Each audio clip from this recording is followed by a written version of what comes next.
अस्सलामुअलैकुम and good morning. आप देख रहे हैं नया दिन। मैं हूं आपके साथ मोहम्मद शुएब। मैं हूं महक असलाम। हफ्ते का दूसरा दिन है और आज भी मजीद गहमा गहमी है। आज भी बहुत सारी चीजें ऐसी हैं जो कि आपके साथ शेयर करनी है और आज की मुझे लगता है आज से हमें ना रोजाना एक अच्छी बात भी करनी चाहिए। आज मुझे लगता है कि मैं बता देती हूँ अच्छी बात। मुझे ये लगता है कि आप रोज अच्छी बातें करती हैं। मैं अच्छी जो है ना इसलिए हंसते रहना चाहिए आपको, मुस्कुराते रहना चाहिए आपको। परेशानियां तो आती रहती हैं और मुश्किलात भी आती हैं, लेकिन इनका मुस्कुराते हुए मुकाबला करना चाहिए। लेकिन सिर्फ सवाल ये है कि जब बहुत ज्यादा महंगाई हो तो फिर आप कैसे मुस्कुरा सकते हैं? फिर मुस्कुरा के आप महंगाई का भी मुकाबला करें, मुस्कुराते हुए जाएं और जाकर आप आलू प्याज जितनी भी आप सब्जी लेना चाह रहे हैं वो लें और महंगी महंगी लें, मुस्कुरा के लें। हाँ, मुस्कुरा के लें। लेकिन खैर एक और चीज़ है टिकटॉकर्स के लिए जो कि उनकी चेहरे पे मुस्कुराहट कल बिखेर दी गई थी। वो ये था कि टिकटॉक पर से पाबंदी हटाई गई है और अब टिकटॉक को वापस से बहाल कर दिया गया है। मेरा तो अकाउंट नहीं है, शुएब का भी नहीं है, लेकिन खैर हम तफरीह के लिए देखते रहते हैं। पता नहीं शुएब देखते हैं कि नहीं अब तो बिल्कुल नहीं देखता।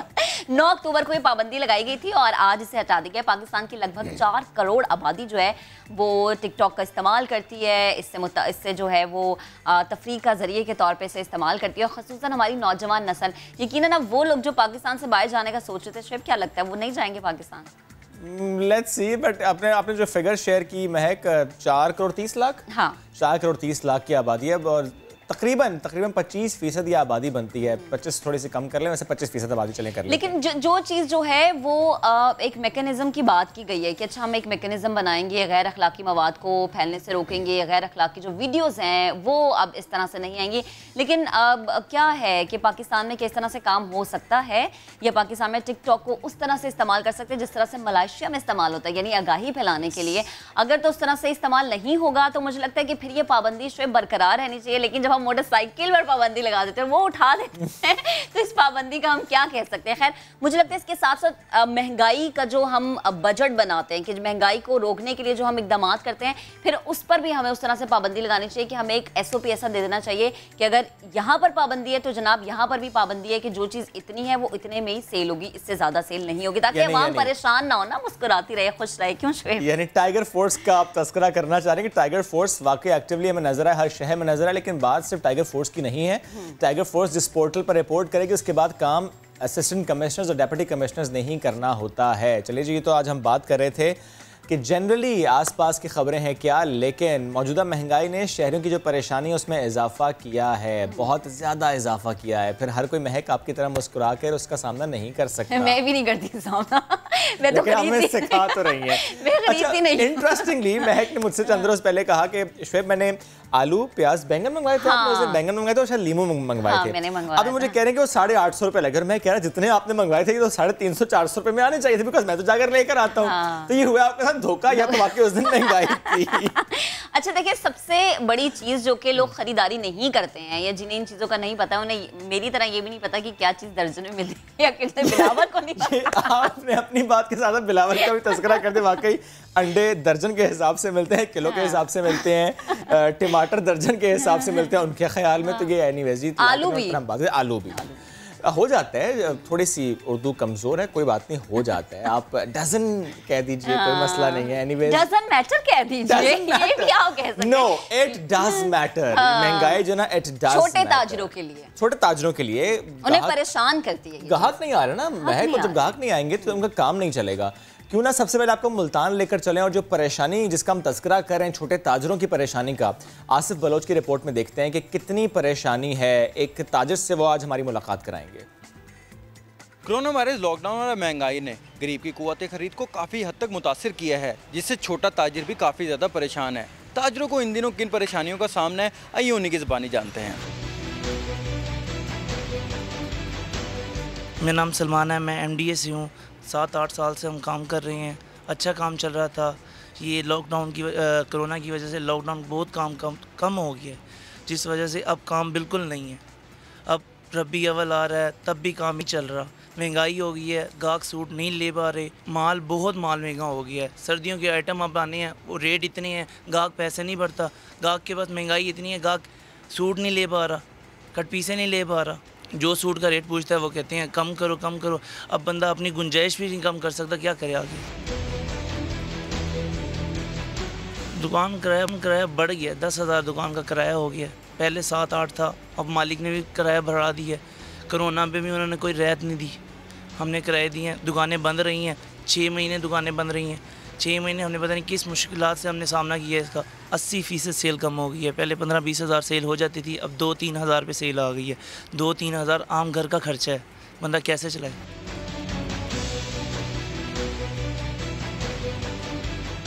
मोहम्मद सलमान और इन जैसे कई छोटे ताजरों को गाहकों के साथ साथ अच्छे दिन आने का भी इंतजार है। कैमरामैन अकमल खोकर के साथ आसिफ बलोच, समा, मुल्तान। मुल्तान की बात थी, जिस तरह ताजिर भी कहता है कि 20,000 या 15,000 रुपये पहले सेल थी, वो 2,000 पे आ गए, तो ये बहुत बड़ा डिक्लाइन है और ऐसे में सब मुतासर होते हैं। हम आपको फैसलाबाद की कहानी सुनाते हैं। एक ऐसी खातून जिसका घर अपना नहीं है, रेंट पर है, ज़रिया आमदन नहीं है। फ़िक्र क्या है उसकी कि घर का चूल्हा जलाना है, जो घर के अफराद हैं उनका पेट पालना है। 50 साल खातून 20 साल से मेहनत मजदूरी कर रही हैं, बच्चों का पेट पाल रही हैं। और जिस तरह हम मैर महक आज जिक्र कर रहे हैं, बार बार आगाज़ से हमने जिक्र किया बढ़ती महंगाई का, क्योंकि ज़ाहिर है इससे सब मुतासर हैं, सब परेशान हैं। ऐसे में वो खातून 50 साल जो कि 20 साल से मजदूरी कर रही हैं, बच्चों का पेट पालने की कोशिश कर रही हैं, हालात बेहतर करने के जतन कर रही हैं, कितनी मुश्किल है उनकी ज़िंदगी, फैसलाबाद से अब्दुल अहद की रिपोर्ट में जानिए। रोटी नहीं पूरी होती, महंगाई इतनी है, परेशानी भी बहुत होती है। जब एक टाइम रोटी ना मिले बच्चों को, माँ का हाल तो फिर माँ ही जानती है ना।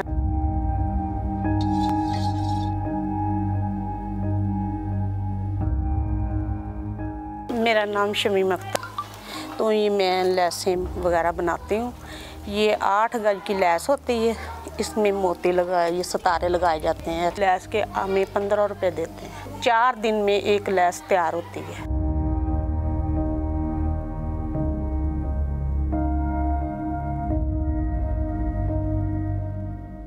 कितने साल हो गए हैं काम करते हुए? पहले हालात कैसे थे, अब कैसे हैं? मुझे 20 साल हो गए काम करती। 20 साल में गरीब आदमी तो ना नीचे नीचे गया है, ऊपर तो नहीं आया। पहले मैं बारदाने का काम करती थी 80 रुपये दिहाड़ी पे, तो फिर भी बेहतर था क्योंकि महंगाई इतनी नहीं थी। जैसे जैसे अब महंगाई होती चली गई है, और इस हुकूमत ने तो आके ना गरीब को ज़्यादा ही मार दिया, क्योंकि आटा भी नहीं मिलता, चीनी इतनी महंगी, घी इतना महंगा।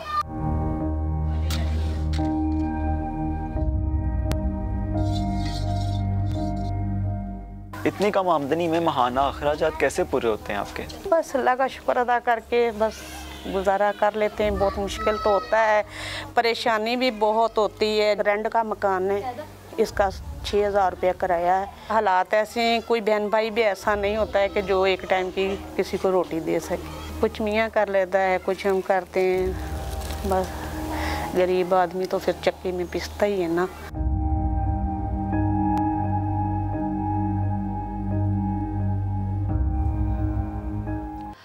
कितना मुश्किल होता है इस तरह से गुजारा करना, गुजर बसर करना। और जब आप इतनी ज़्यादा एज को पहुंच जाते हैं तो फिर यकीनन आप ये चाहते हैं कि कोई आपका सहारा बने, कोई आपको संभाल ले।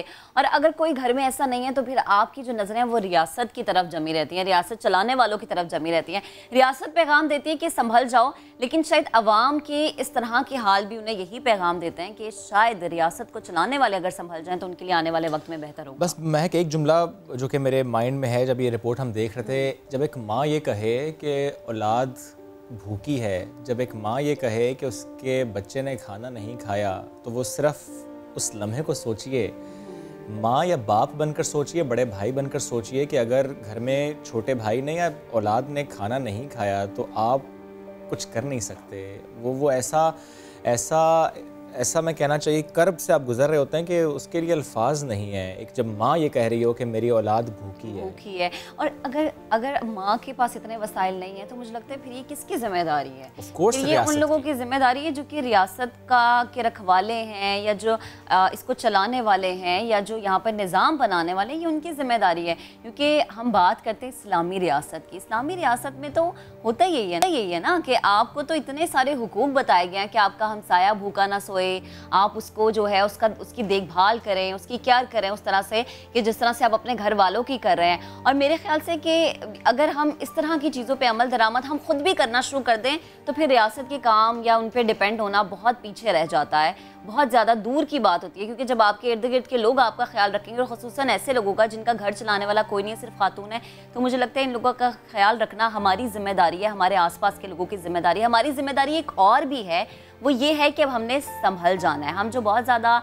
फ्री हो रहे थे ना कि कोरोना ख़त्म हो गया, तो ऐसा बिल्कुल नहीं है जनाब। अभी भी वो मंडला रहा है, उसका साया अभी भी मौजूद है, ख़तरा मौजूद है, बल्कि पहले से ज़्यादा मौजूद है। पहले से ज़्यादा है। महक, अभी चंद मिनट पहले वफाकी वज़ीर असद उमर साहब ने ट्वीट किया है और ये कहते हैं कि गुज़श्ता हफ्ते कोरोना से रोज़ाना 12 अफराद जान गंवा बैठे और वो इसको कंपेयर कर रहे हैं पिछले हफ्तों के मुकाबले में ये 140% ज़्यादा है। हम गलतियां कर रहे हैं, SOPs को नज़रअंदाज कर रहे हैं, जो कहा गया उसको बिल्कुल हमने नज़रअंदाज कर दिया। वो चाहे मास्क पहनना हो, वो चाहे फासला बरकरार रखना हो, वो चाहे गैदरिंग्स एवॉइड करनी हो।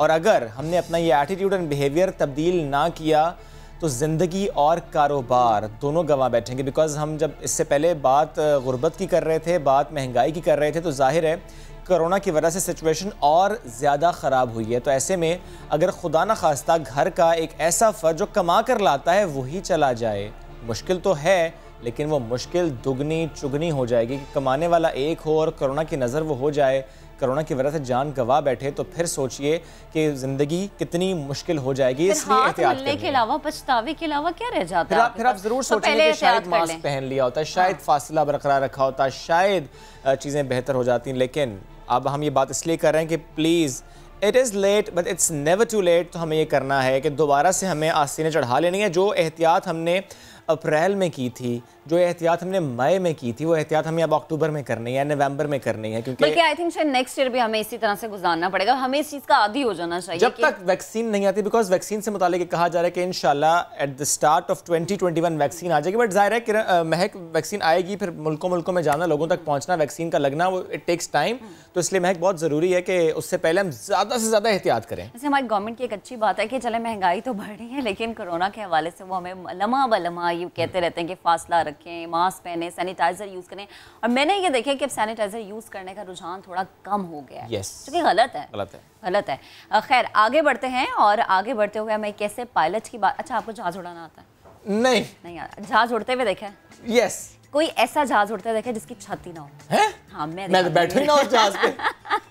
रूस में पायलट ने कॉकपिट की छत के बगैर तेज तरीन जंगी जहाज को उड़ाकर सबको हैरान कर दिया। पहली मर्तबा किसी जंगी जहाज को कॉकपिट की छत के बगैर उड़ान भरते हुए देखा गया। ये मनासिर हम आपको दिखा सकते हैं। 1300 मील फी घंटे की रफ्तार से उड़ान भरने वाले SU-57, कितना मुश्किल नाम है, इस जहाज को पायलट ने उड़ाना भी मुश्किल था।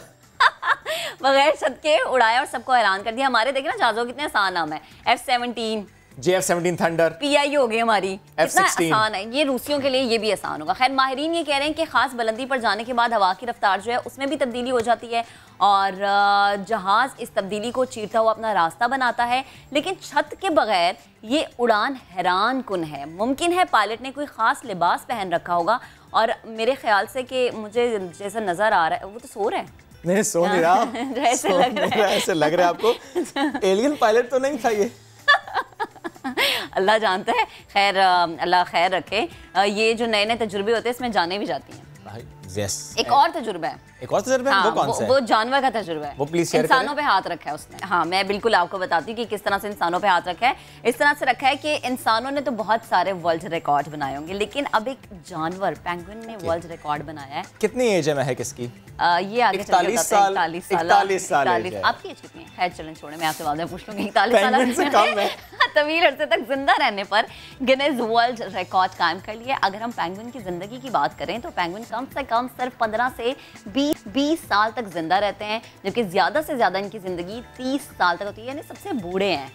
यानी 30 साल नॉर्मली उनकी मैक्सिमम एज होती है। 41 इयर्स ओल्ड है। ये सबसे बूढ़े हैं, है ना। डेनमार्क से ये पेंगुइन जो है ताल्लुक रखते हैं। ये कैसे पता चला इनको? क्या कि डेनमार्क 41 इयर्स ओल्ड है। साइंस जो है ना बहुत आगे जा चुकी है, बहुत आगे जा चुकी है। चांद से भी आगे जा चुकी है। पेंगुइन अपनी एज भी नहीं छुपाई। एज भी नहीं छुपाई। ये मेल पेंगुइन है। ये मीन और सादिक है। पेंगुइन ने तवील अरसे तक जिंदा रहने का रिकॉर्ड कायम कर लिया और इस रिकॉर्ड को कायम करते हुए अपना जो नाम है गिनीज वर्ल्ड बुक जो है, वर्ल्ड रिकॉर्ड जो है, उसमें इसने अपना नाम भी दर्ज करवाया है। और अच्छी बात है कि इंसानों के साथ साथ अब जानवर जो हैं वो भी इस किताब में हमें नजर आएंगे। कुछ तो तब्दीली आई है इस किताब में। चलिए वैसे एक और शार्क, उसकी बात करने से पहले एक सर्वे है वो आपके सामने रख लेते हैं।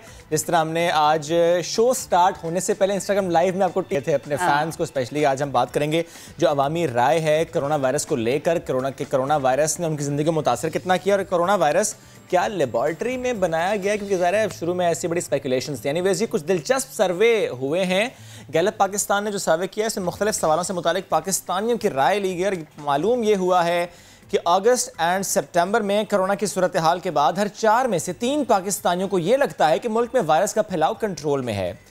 17% शहरियों के मुताबिक हुकूमत ने वायरस को बेहतर तरीके से कंट्रोल किया है और साथ ही सर्वे में शहरियों ने तहफ़्फ़ुज़ात का इजहार भी किया है। 45% के मुताबिक कोरोना वायरस लैब में तैयार किया गया है और 46% ये समझते हैं कि ये एक साजिश है। 85% पाकिस्तानियों के मुताबिक कोरोना के फैलाव के बाद उनकी आमदन में वाज़े कमी आई है। ये सर्वे है, इससे मुतालिक मजीद बात करेंगे। हमें ज्वाइन किया executive director Gallup Pakistan Bilal Gilani साहब ने। बिलाल साहब गुड मॉर्निंग, कैसे हैं आप? जी अस्सलाम वालेकुम, बहुत शुक्रिया, थैंक यू सर। मुझे प्लीज़ सबसे पहले ये बताइएगा, ये जो सर्वे किया इसमें ज़ाहिर मुख्तलिफ सवालात थे, ये ज़ाहिर ग्लोबल सर्वेज हैं और इसमें आप पाकिस्तान का भी जो सर्वे है उससे मुतालिक आज हम फिर बात कर रहे हैं। थोड़ा सा शेयर करें मुझसे कि ये जो मुतासर हुए हैं, जिनकी आमदन मुतासर हुई है, इसमें आपने डिफ्रेंशिएट किया मेल और वुमेन में, और ये कि अर्बन एंड रूरल, ये क्या डिफ्रेंशिएशन है इसमें? जी बिल्कुल, मैं थोड़ा सा बैकग्राउंड दूं। ये सर्वे जो है तकरीबन 2000 अफराद से फ़ोन के ऊपर किया गया और ये सितंबर के महीने में और अर्ली अक्टूबर में मुकम्मल किया गया। तो इसमें जो सबसे इम्पोर्टेंट बात है वो आप पिक कर रहे हैं कि लोगों की आमदन के ऊपर बहुत मेजर फ़र्क हमने देखा। और इसमें जो तकरीबन 85% पाकिस्तानी ये कहते हैं कि कोरोना की वजह से उनकी आमदन में वाज़े तौर पर कमी आई है। अर्बन इलाकों में ये कमी ज़्यादा देखी गई है रूरल इलाकों से, क्योंकि रूरल इकॉनमी जो है वो एटलीस्ट अब तक जो है वो रिलेटिवली लेस इम्पेक्टेड है।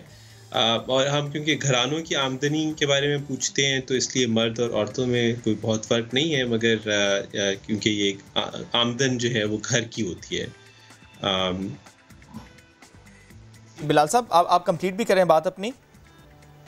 बिल्कुल, और इसमें आई थिंक जो हमें जो सेलिएंट फाइंडिंग हमें नज़र आई इस वेव में, क्योंकि हम ये सर्वे जो है 8 दफ़ा जब से कोरोना शुरू हुआ है हम कर चुके हैं। तकरीबन हर तीसरे हफ्ते पर मार्च से लेके अब तक हम करते रहे हैं। तो हमने देखा कि जो आमदन के हवाले से और इकोनॉमिक इंडिकेटर्स, जिसको हम इकोनॉमिक वेल बीइंग कह रहे हैं आवाम की, उसमें हमने देखा कि कोरोना जब ज़्यादा तेज़ी से फैल रहा था तो ये अपनी हाइट पर टच किया और लोगों की आमदन और वेलबींग जो है वो बहुत मुतासिर हुई।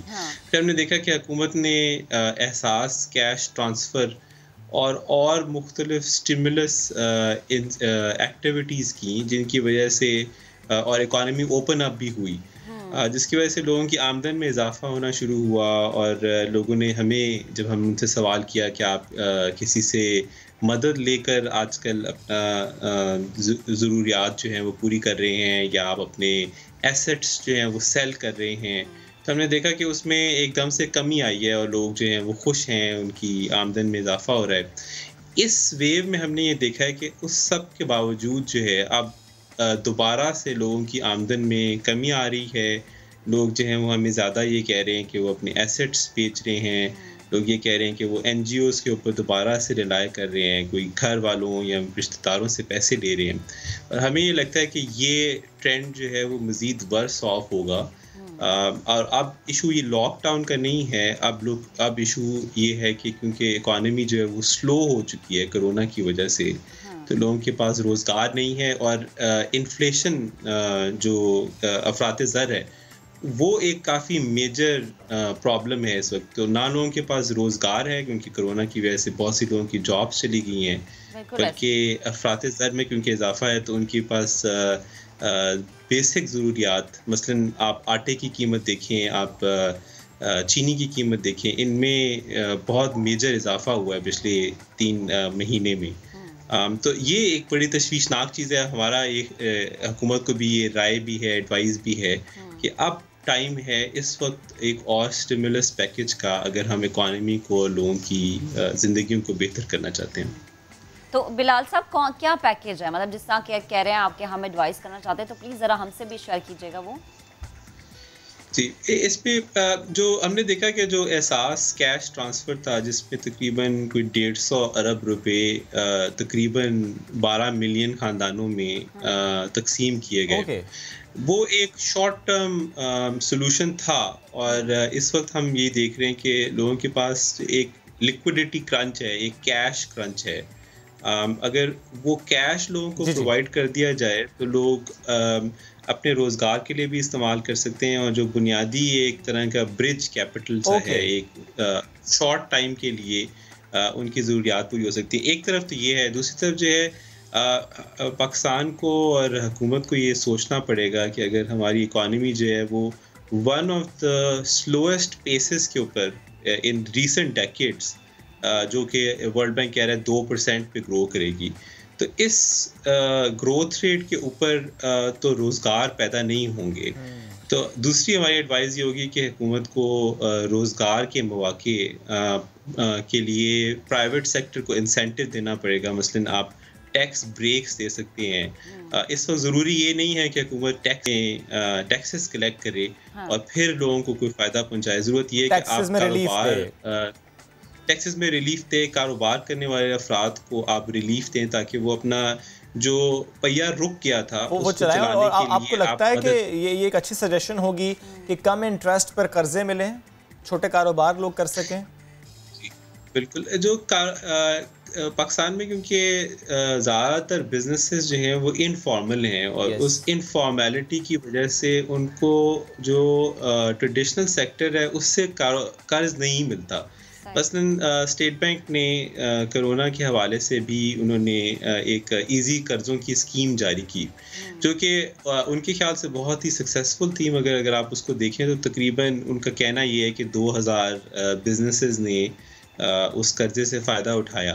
तो 2000 बिजनेसेस, तकरीबन मुल्क में 3 मिलियन बिजनेसेस हैं। 2000 बिजनेसेस अगर लेस इंटरेस्ट के ऊपर कर्ज ले भी लें तो ये बहुत बड़ी शरह नहीं है, मगर ये कि वो बड़े कारोबार हैं, उनके थ्रू आम पाकिस्तानी को मुलाजमत मिलेगा। अच्छा तो, बिलाल साहब सॉरी मैं आपको इंटरप्ट कर रही हूँ, एक और चीज़ बताएगा। जो आपने चीज़ बताई है, जो प्लान बताया, क्या ये लंबे अरसे तक चल सकता है? क्योंकि जैसे बार बार हम ये कह रहे हैं कि आप अपने आप को महफूज रखें, फासला रखें, इसका मतलब हम ये बता रहे हैं कि शायद दूसरी लहर भी आ रही है या आ चुकी है, या उसका खतरा भी सर पे है। तो खुदा ना खास्ता अगर पाकिस्तान दूसरी लहर की लपेट में आ जाता है, जो आपके बताए हुए प्लान है, क्या वो लंबे अरसे तक चल सकेंगे? अगर वो लंबे अरसे तक चलते हैं तो फिर हुकूमत को क्या फ़ायदा होगा और पाकिस्तानी मईशत फिर कहाँ खड़ी है? जी, आई थिंक इस वक्त जो बहुत ही तशवीशनाक बात होगी कि इकॉनमी और जो इस वक्त लोगों की इकोनॉमिक हालात हैं, टू सम एक्सटेंट गवर्नमेंट के भी इकोनॉमिक हालात हैं, इसमें एक सेकेंड वेव और एक सेकेंड लॉकडाउन जो है वो एक बहुत ही मेजर डेविस्टेशन कॉज कर सकता है। इसीलिए आई थिंक क्योंकि ना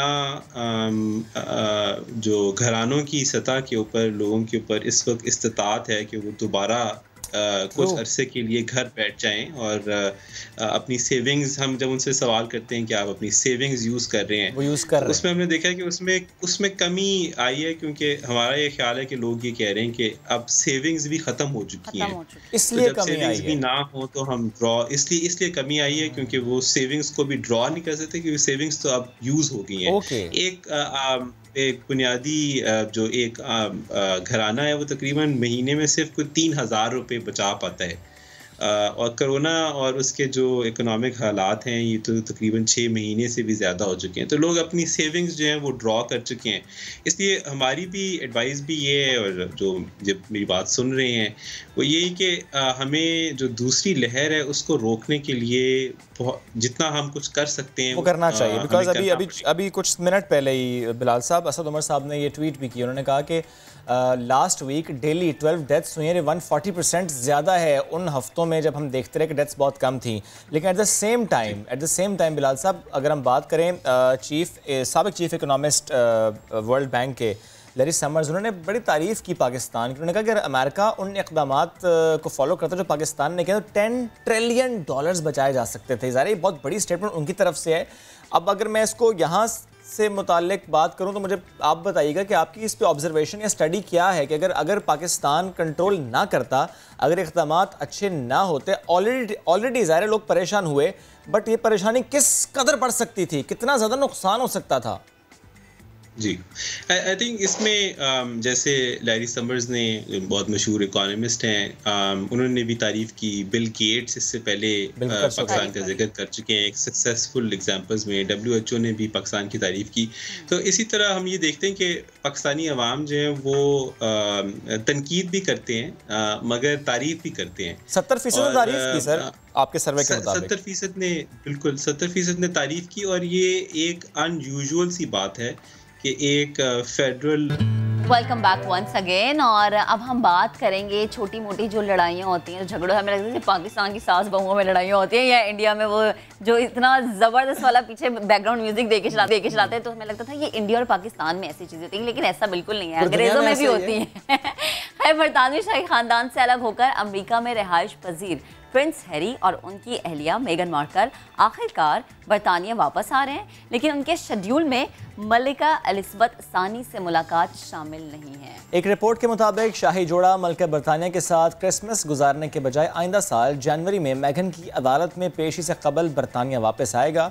इस रिपोर्ट में मजीद ये कहा गया है कि मेगन और प्रिंस हैरी क्रिसमस और न्यू ईयर के अरसे के दौरान बरतानिया रवाना होंगे। हालांकि शाही परस्तारों में ये क़यास आराई भी की जा रही है, यूँ कह लीजिए कि उनकी ख्वाहिश है कि मेगन की मलिका बरतानिया से मुलाकात हो। यानी कहना ये चाहिए कि जिस आपने कहा ना, लड़ाइयाँ बर्फ पे गल जाए। अब पोते को लेकर दूर हो जाएंगे दादी से, तो लड़ाइयाँ तो होंगी। अच्छा, वैसे देखिए, मुझे लगता है पाकिस्तान में अगर ऐसा हो जाए ना तो बहुत सारी बातें सुनने के लिए मिलती है कि देखो आई शहर में मिल के नहीं गई, भाई मेरी तो तजलील हो गई। ऐसा होता है। विश्वेब, आपकी भी खैर शादी हो चुकी है, आप अपनी बेगम से पूछे कैसा होता है। कुछ और भी होता है। वो क्या होता है वो आपको बताते हैं। हम एक ऐसी तस्वीर आपको दिखाते हैं जिसे साल की बेहतरीन तस्वीर करार दिया गया है। कौन सी तस्वीर है आपकी महक? जप्पी डाली हुई है शेरनी ने। अच्छा, दिखाते हैं, ये देखिए जरा। इस साल का वाइल्ड लाइफ फोटोग्राफर का अवार्ड एक ऐसी तस्वीर को दिया गया है जो खुफिया कैमरे के जरिए बनी है और जिसमें शेरनी को दरख्त को गले लगाए हुए बआसानी तरीके से देखा जा सकता है। यानी क्या लगता है, जंगलात का शुक्रिया अदा कर रही है। Yes, I think she is saying thank you. हाँ, मुझे ये लगता है कि ये ना दरख्तों का, क्योंकि देखिए दरख्तों से बहुत सारे आबी हयात जिनकी जिंदगियां हैं और बहुत सारे ऐसे जो कि जैसे जानवर हो गए या इंसान हो गए, उनकी ऑक्सीजन का जरिए है ये दरख्त, और जो लोग इनको काटते हैं, इसीलिए वजीर आजम ने भी शुरू किया ना बिलियन ट्री मंसूबा। याद है आप? बिल्कुल याद है, उस पर तो बहुत अच्छा काम हो रहा है, उस पर भी आलमी पजीराई पाकिस्तान को मिले। और महक, स्पेशली फॉर दिस पिक्चर मुझे ये भी लग रहा है कि ये एक पैगाम है स्पेशली कि प्लीज़ दरख्त ना काटे ना, बचाएं। शजरकारी मुहिम जो हमारे मुल्क में भी शुरू की गई है, उसका भी यही मकसद है। खैर, आगे बढ़ते हैं, और भी बहुत सारे मकासद है जिस पे हुकूमत काम कर रही है। स्पेशली अब हमने ब्रेक पर जाने से पहले आपको बताया था कि हर पाकिस्तानी का ख्वाब है उसका अपना घर हो। तो जिसके पास घर नहीं है उसके लिए हुकूमत ने बेहतरीन ऑफर दी है, यानी नया मकान, इसकी तामीर और ख़रीदारी के लिए मार्कअप सब्सिडी की सहूलत फराहम की जाएगी। इस सहूलत से वह तमाम अफराद जो पहली बार नया मकान तामीर या ख़रीद रहे होंगे वह फ़ायदा उठा सकेंगे। स्कीम के तहत यानी 50 लाख रुपए तक का कर्ज मिलेगा। ये 50 लाख आई गेस ये मैक्सिमम लिमिट है। इस पर तफसील से आज हम बात करेंगे। हमें ज्वाइन करेंगे चेयरमैन आबाद मोहसिन शेखानी और executive director development finance group state bank summer Hasnain साहब। Starting the conversation from Samar, good morning भी कहेंगे आपको। Thank you so very much for joining us today. Sir, please share कीजिएगा इस स्कीम की अहलियत से मुताल्लिक क्या मयार है, कितना ये आसान होगा, और ये मार्कअप सब्सिडी की हम बात करें, what exactly is that, ये कितनी सहूलत है? जी शुक्रिया जी, बहुत बहुत। सबसे पहले तो मैं समा के इस प्रोग्राम नया दिन का शुक्रिया अदा करना चाहूँगा कि आपने ये मौका दिया कि मैं स्टेट बैंक का नुक्ता नज़र इस पे वाज़ेह कर सकूं और इसकी फीचर्स बता सकूं, क्योंकि ये एक ऐसा सब्जेक्ट है जो कि हमारे दिलों के बहुत नज़दीक है। देखिए, मैं आपके स्पेसिफिक क्वेश्चन के जवाब से पहले सिर्फ एक चीज़ बैकग्राउंड की तरफ बताना चाहता हूँ कि इसकी ज़रूरत क्यों पेश आई। देखिए, पाकिस्तान में एक अंदाजे के मुताबिक इस वक्त 1 करोड़ से ज़्यादा घरों की शॉर्टेज है, जो कि होने चाहिए और नहीं है इसके अंदर। और ये सिर्फ आज नहीं है, ये पिछले 20 साल से अगर देखें तो ये मुस्तकिल शॉर्टेज चली आ रही है और उसमें इजाफा होता चला जा रहा है। पाकिस्तान में घरों को जो फाइनेंसिंग की जा रही है, जिसकी तरफ मैं अभी आऊँगा, और जो कि इस स्कीम का एक बुनियादी मरकज भी है, वो बहुत कम है दुनिया के दूसरे ममालिक के नज़दीक। और उसकी बहुत सी वजूहात थी, जिसकी वजह से फिर ये फैसला किया हुकूमत ने कि ये पाकिस्तान के अंदर हर शख्स को एक छत मिल जाए, और उसके अंदर जहां दूसरे अवामिल अहम किरदार अदा करते, वहां एक बहुत बड़ा अहम फैक्टर फाइनेंसिंग का भी है कि इस घर को खरीदने के लिए पैसा कहाँ से मिले। तो देखें, पहले तो एक सिंपल प्रिंसिपल ये याद रखें कि जो आदमी किराए के घर के अंदर रह रहा होता है, जिसका अपना घर नहीं होता, तो जो उसकी एक नॉर्मल डिस्पोजेबल इनकम होती है, वो उसका 1/3 किराए के अंदर दे रहा होता है। बिल्कुल ऐसे इस स्कीम को डिवाइस इस तरह किया गया है कि जो पैसा वो किराए के लिए दे रहा है, अगर उतनी ही इंस्टॉलमेंट बन जाए और उसका घर भी उसका अपना हो जाए और उस घर के अंदर रहना शुरू कर दे, तो वो जो किराए की सूरत में दे रहा है वही पैसा इंस्टॉलमेंट की सूरत में देना शुरू कर देगा और घर भी उसका अपना हो जाएगा। तो ये एक इसकी बुनियादी थीम थी। अब इसके तहत हुकूमत पाकिस्तान ने एक बहुत जबरदस्त किस्म की स्कीम अनाउंस की है, फेडरल कैबिनेट ने अप्रूव किया है इसको, जिसके अंदर मार्कअप सब्सिडी दी जाएगी। देखें, बैंक्स फाइनेंसिंग करेंगे घरों को खरीदने के लिए, और बैंकों को अपना रिटर्न जो है, क्योंकि देखिए बैंक प्राइवेट सेक्टर के अंदर है, तो बैंकों को तो अपना रिटर्न चाहिए, बैंकों को अपना रिटर्न मिलेगा, लेकिन जो घर खरीद रहा है यानी एंड यूजर है, कंज्यूमर है, उसके लिए गवर्नमेंट ऑफ पाकिस्तान ने सब्सिडी के जरिए जो एंड यूजर रेट है वो सिर्फ 5% रखा है पहले 5 साल के दौरान। तो यानी अगर आप एक घर खरीदना चाहती हैं या बनाना चाहती हैं, तो आपको 5% पहले 5 साल के लिए फिक्स इंस्टॉलमेंट हो जाएंगी। इसके अंदर एलिजिबिलिटी क्राइटेरिया के हवाले से आपने बात की थी, मेरे ख्याल में ये बहुत ही अहम बात है, ताकि तमाम नाज़रीन इस बात को समझ लें। हर वो आदमी जिसका अभी घर मौजूद नहीं है, वही सिर्फ स्कीम के लिए एलिजिबल होगा। यानी अगर आपका पहले से एक घर मौजूद है तो आप नहीं ले सकते। हर वो मर्द या औरत जिसके पास CNHC पाकिस्तान का मौजूद है, वो इसके लिए अप्लाई कर सकता है, इस लोन के लिए।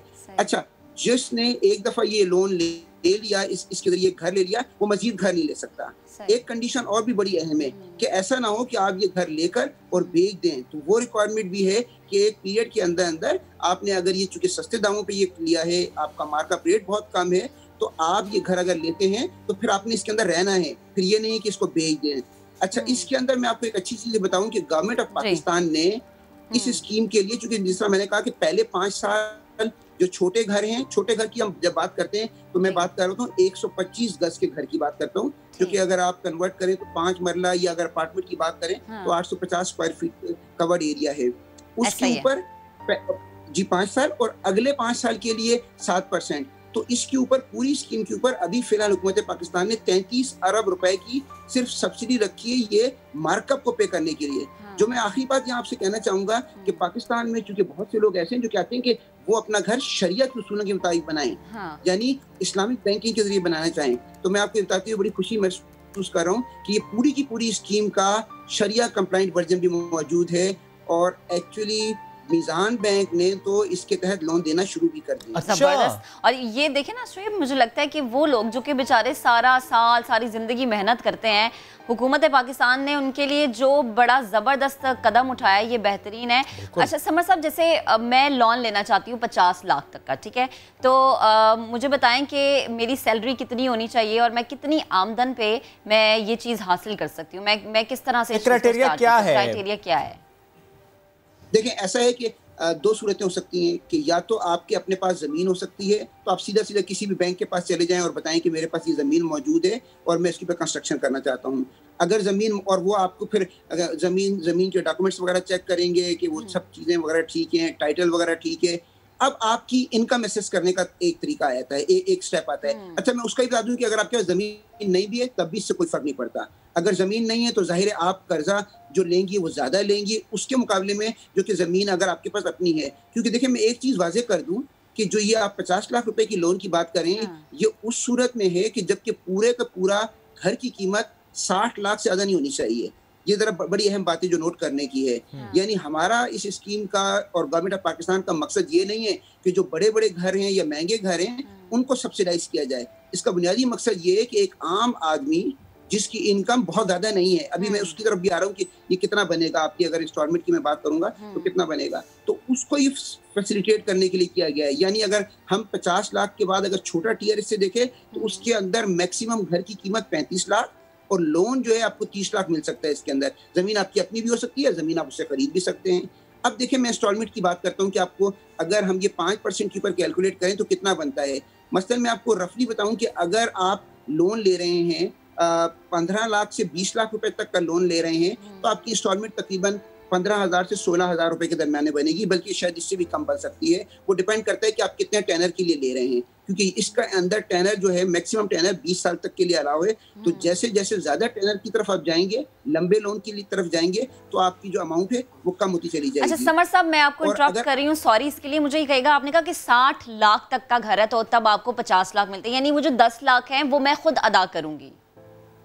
जी, वो 10 लाख जो है वो आपको इक्विटी की सूरत के अंदर डालना पड़ेगा। तो वो इक्विटी की सूरत में हो सकती है कि आप वो फंड्स या तो उसकी कंस्ट्रक्शन के लिए इस्तेमाल कर लें या जमीन की परचेज के लिए कर लें, या दूसरा ऑप्शन ये हो सकता है कि अगर जमीन आपकी है तो वो भी इक्विटी के तौर पे ट्रीट हो जाएगी। अच्छा समझ साहब, मैं 50 लाख अगर ले रही हूँ तो उसके लिए मुझे कुछ इनिशियली पेमेंट भी करनी पड़ेगी कि मैं पहले भी कुछ दे रही हूँ? जैसे हम गाड़ियों का अगर प्रोसेस देख लें तो ऐसा ही होता है कि आपको स्टार्ट में कुछ पेमेंट, डाउन पेमेंट करनी पड़ती है, यहाँ पे भी ऐसा ही है? देखिए जैसे मैंने कहा, नहीं देखिए जैसे मैंने कहा कि 50 लाख अगर घर की कीमत 60 लाख है, 50 लाख लोन ले रहे हैं, तो आपको अगर जमीन मौजूद है और जमीन की कीमत 10 लाख से ज्यादा है, आपको कुछ नहीं देना पड़ेगा, एक पैसा भी नहीं देना पड़ेगा, आपको पूरा का पूरा लोन मिल जाएगा। सर अभी आपने कहा कि अगर टेन्योर ज्यादा होगा तो पैसे कम देने पड़ेंगे। नॉर्मली तो अगर हम गाड़ी लीज पर लेते हैं तो अगर हम उसका टेन्योर बढ़ाएं तो हमें तो पे ज्यादा करना पड़ता है। नहीं, मैं बताता हूँ आपको, जो उसकी जो मंथली इंस्टॉलमेंट है, मैं जो कहना चाह रहा हूँ, आप इंस्टॉलमेंट की बात कर रहे थे, ओके जी, टोटल अमाउंट तो ज्यादा हो सकती है। ठीक है सर मुझे ये बता दें और समझने के लिए, फॉर इंस्टेंस आपने 15-20 लाख वाली बात की, जाहिर है अब घर बहुत महंगे हो गए, इतने में छोटा घर भी नहीं मिलता। फॉर इंस्टेंस 50 लाख का लोन कोई लेना चाहता है, 50 लाख का लोन उसने लेना है, उसकी एग्जैक्ट सैलरी या मिनिमम सैलरी कितनी होनी चाहिए? दूसरा मुझे ये बताएं कि वो जो 50 लाख लोन लेगा और वो 20 साल में पे करता है तो उसे इन एक्चुअल कितना पे करना पड़ेगा इन 20 सालों में? 50 लाख लेकर देना कितना पड़ेगा इन 20 सालों में? देखें, जो पहली बात तो मैं आपको बता दूं कि जो इनकम वाली चीज थी, जब ये स्कीम डिवाइस की जा रही थी तो ये बड़ी बात सोची गई थी कि ऐसा किया जाए कि इनकम के ऊपर कोई कैप कर दिया जाए कि उतनी इनकम से ज्यादा के लोग नहीं ले सकते। लेकिन फिर उसके बाद ये कॉशियस फैसला किया गया कि नहीं, हम इनकम के ऊपर कोई कैप नहीं करेंगे। अगर किसी की इनकम, हाँ जी, किसी की इनकम अगर से फॉर एग्जाम्पल लाख रुपए भी है, उसकी मंथली इनकम 1 लाख रुपए भी है तो वो भी ले सकता है, उससे कम की इनकम भी ले सकता है। लेकिन अगर कम की इनकम पे लेगा तो फिर उसको जाहिर है, चूंकि अगर बड़ी अमाउंट की तरफ जाएंगे तो उसकी इंस्टॉलमेंट बढ़ जाती है। जैसे अगर आप 40 या 50 लाख की लोन की तरफ जाएंगे तो उसकी इंस्टॉलमेंट भी बढ़ जाएगी। इंस्टॉलमेंट तो बढ़ेगी सर, लेकिन coming back to the question, अगर 50 लाख का लोन लिया है और 20 साल के लिए लिया है तो 20 साल में कितना पे करना पड़ेगा? 50 से ऊपर कितना देना पड़ेगा? देखें, अगर आप इंस्टॉलमेंट इस अंदाज से लगा लें कि 50 लाख के ऊपर इंस्टॉलमेंट अगर बनती है, 35,000 रुपए की इंस्टॉलमेंट बनती है, तो उसको 35,000 को अगर हम 240 से मल्टीप्लाई कर दें तो उसका अमाउंट निकल आएगा। देखिए, ये चीज ज्यादा अहम नहीं होती है, मैं आपको उसकी रीजन फिर बताता हूँ ना। आहिस्ता वैल्यू बढ़ती है, अहम नहीं है कि दो बातें, एक तो उसकी वैल्यू बढ़ी होती है, दूसरी बात ये बताएं कि जब आप किराए के घर में रह रहे होते हैं तो आप किराया ऑलरेडी दे रहे करते हैं कि आपने आज तक कितना किराया दिया है, वो आप नहीं कर रहे होते कैलकुलेट। तो इसे इस अंदाज से देखें कि आप किराया देते जा रहे हैं और जाहिर है तरह इंस्टॉलमेंट देते जा रहे हैं, इंस्टॉलमेंट देंगे एट द एंड वो आपका अपना हो जाएगा। ठीक है सर, साथ रहिएगा मोहसिन शेखानी साहब भी क्योंकि साथ मौजूद हैं, उनसे बात करते हैं। मोहसिन साहब, जाहिर है आप वाबस्ता हैं इस काम से, आपके लिए खबर कितनी अच्छी है, ये कहना चाहिए इस सेक्टर के लिए खबर कितनी अच्छी है कि जब 33 अरब की सब्सिडी हुकूमत ने दी है इस प्रोजेक्ट के लिए? Thank you very much. ये मैं समझता हूँ कि बहुत इम्पोर्टेंट था प्राइम मिनिस्टर की तरफ से जब इन्होंने पैकेज अनाउंस किया, और ये पाकिस्तान की तारीख में कभी भी ऐसा नहीं हुआ कि एक आम आदमी के लिए, घर के लिए इतनी आसानी से मॉर्गेज होती है, मतलब मॉर्गेज आसान होना और इस प्राइस में होना। इससे पहले कभी भी पाकिस्तान में 5% में किसी को 7% में लोन मिला ही नहीं है। ठीक, तो ये बहुत इंपॉर्टेंट है। लास्ट हम मेरे ख्याल से कोई समर के साथ हम लोग काम कर रहे हैं, कोई 5 साल हो गए इसी टॉपिक पे काम हो रहा है और इम्प्लीमेंट नहीं हुआ। पहली दफा ये प्राइम मिनिस्टर ने लास्ट 2 साल से कोशिश कर रहे थे, लेकिन ये कोविड की वजह से काफी उनको इस पैकेज में उनको वो गवर्नमेंट की तरफ से या IMF की तरफ से और FATF की तरफ से ये अप्रूवल मिला कि हाँ आप ये काम कर सकते हैं। इसलिए कि कंस्ट्रक्शन एक्टिविटीज होनी या पैकेज करना या FBR के, ये सारी चीजें मैं समझता हूँ कि बहुत इंपॉर्टेंट थी इस मुल्क में उन लोगों के लिए जिन्होंने कभी घर ही नहीं लिया। समर अभी कह रहे थे 50 लाख के हवाले से, मैं इसमें थोड़ा सा ये कर दूं कि हम कुछ लो कॉस्ट हाउसिंग बना रहे हैं, उसकी प्राइस 24 लाख रुपए भी है। सर ये जो लो कॉस्ट हाउसिंग स्कीम्स हैं ये एग्जैक्टली कहां पर हैं? ये कराची से बाहर हैं, ये शहर से दूर हैं? ये शहर से इतनी दूर नहीं, अभी तो आप समझे कि शहर से दूर तो सुपर हाईवे से आगे 24 किलोमीटर पे स्कीम से डिफेंस वगैरह, ये नॉर्दर्न बाईपास पे हमने अभी डिजाइन किया हुआ है। नॉर्दर्न बाईपास मेमार के साथ में ड्रीम वर्ल्ड जहाँ है, ड्रीम वर्ल्ड से आगे आती है, close to vicinity of dream world आती है। तो मतलब ये ऐसी जगह है जहाँ 24 लाख रुपए का अपार्टमेंट भी है, जिसमें और ये कितने गज का है? ये तकरीबन 650 स्क्वायर फीट, 700 स्क्वायर फीट के अपार्टमेंट है, 2 बेडरूम है, 1 लिविंग रूम है। मतलब छोटे आदमी के लिए जो 24-25 लाख रुपए में उसको ये पूरा घर मिलना जा रहा है, जिसमें गवर्नमेंट ने उसको 24 लाख रुपए में से 3 लाख रुपए गवर्नमेंट देगी, प्राइम मिनिस्टर अपने पैकेज से देंगे, 3 लाख रुपए उसने देने और 18 लाख रुपए की फाइनेंसिंग होगी from state bank, different commercial bank से, जो 5% पे होगी, जिसकी तकरीबन इंस्टॉलमेंट आप समझे 13-14 हजार रुपए आ रही है। अच्छा, तो मतलब वो आदमी तो कभी सोच भी नहीं सकता था कि उसका अपना घर होगा, उसको इस तरह से अपनी छत भी मिल सकेगी, जो कि बड़ा अच्छा कदम है। लेकिन जो लोग कराची में घर लेना चाह रहे हैं ना, जैसे मैं अगर कराची में लेना चाह रही हूँ तो क्या मुझे 50 लाख में कोई घर मिल जाएगा? मेरे लिए ये ऑफर है कराची में रहते हुए? जी बिल्कुल ऑफर है आपके लिए, कराची में रहते हुए भी। कराची अब सराउंडिंग बहुत बड़ी है आपको, लेकिन उस एरिया में मिलेगा जो न्यूली डेवलप एरिया होगा। स्कीम 45 है। Sir I am sorry to interrupt, लेकिन न्यूली डेवलप्ड एरिया मस्ट है? ऐसा नहीं हो सकता कि ऑलरेडी डेवलप्ड जो एरियाज हैं यानी विद इन द सिटी, अगर कोई नया प्रोजेक्ट बन रहा है और वहां पर अगर लेना चाहे इंसान, तो क्या वो ले पाएगा या नहीं? बिल्कुल ले पाएगा। ऐसा नहीं है कि नए जो भी आपके स्कीम्स आ रही हैं जो शहर के अंदर है, उसकी अगर कीमत 60 लाख रुपए के अंदर है तो आप ही अवेल कर सकते हो। अगर 60 लाख से ऊपर है नई स्कीम्स तो उसमें वो अवेल नहीं होगा। मोहसिन साहब एक बात और जो आपने अभी जिक्र किया, low cost housing schemes near Maymar, for instance अगर वो 24-25 लाख का अपार्टमेंट वहां पर मिल रहा है और आज इस शो के तवस्सुत से कोई ये फैसला करता है कि वो लेना चाहता है, वो किराए के मकान से वहां शिफ्ट होना चाहता है, ये सवाल मेरा आप दोनों से है, मुझे प्लीज़ आप दोनों बारी बारी बताइएगा कि कितना वक्त लग जाएगा? उसने बैंक में जाना है, उसने अप्लाई करना है, डॉक्यूमेंटेशन होगी, अप्रूवल आएगा, घर सिलेक्ट होगा, उसके बाद वो घर शिफ्ट उसने करना है, ये टोटल ड्यूरेशन कितना है? समर साहब पहले आप रिस्पॉन्ड कीजिए, फिर मोहसिन साहब आप बताइए। देखिए टोटल ड्यूरेशन उल्टा कर लें। देखिए मैं इसको रिवर्स अंदाज से करें। जी पहले वहाँ कोई स्कीम होनी चाहिए, जैसे अभी मोहसिन इसको एक्सप्लेन करेंगे, वहाँ स्कीम होनी चाहिए, वहाँ बिल्डर घर बना रहा हो या घर बन चुका हो। अगर एक दफा ये चीज हो गई तो फिर जो आम आदमी है वो जाएगा बैंक के पास, बताएगा मुझे इस प्रोजेक्ट के अंदर इस वाले उसके लिए मुझे कर्जा चाहिए। हमारा सर्कुलर अगर आप देखें 12 अक्टूबर का, तो वो बैंकों पर पाबंदी लागू करता है कि जिस दिन आपने अप्लाई किया और डॉक्यूमेंट्स पूरे कर दिए, आपको 30 दिन के अंदर अंदर फैसला करना होगा। 30 दिन में या वो लोन दे देना होगा, या अगर आप समझते हैं कि वहाँ ये रिक्वायरमेंट्स पूरी नहीं हो रही तो मना करना होगा।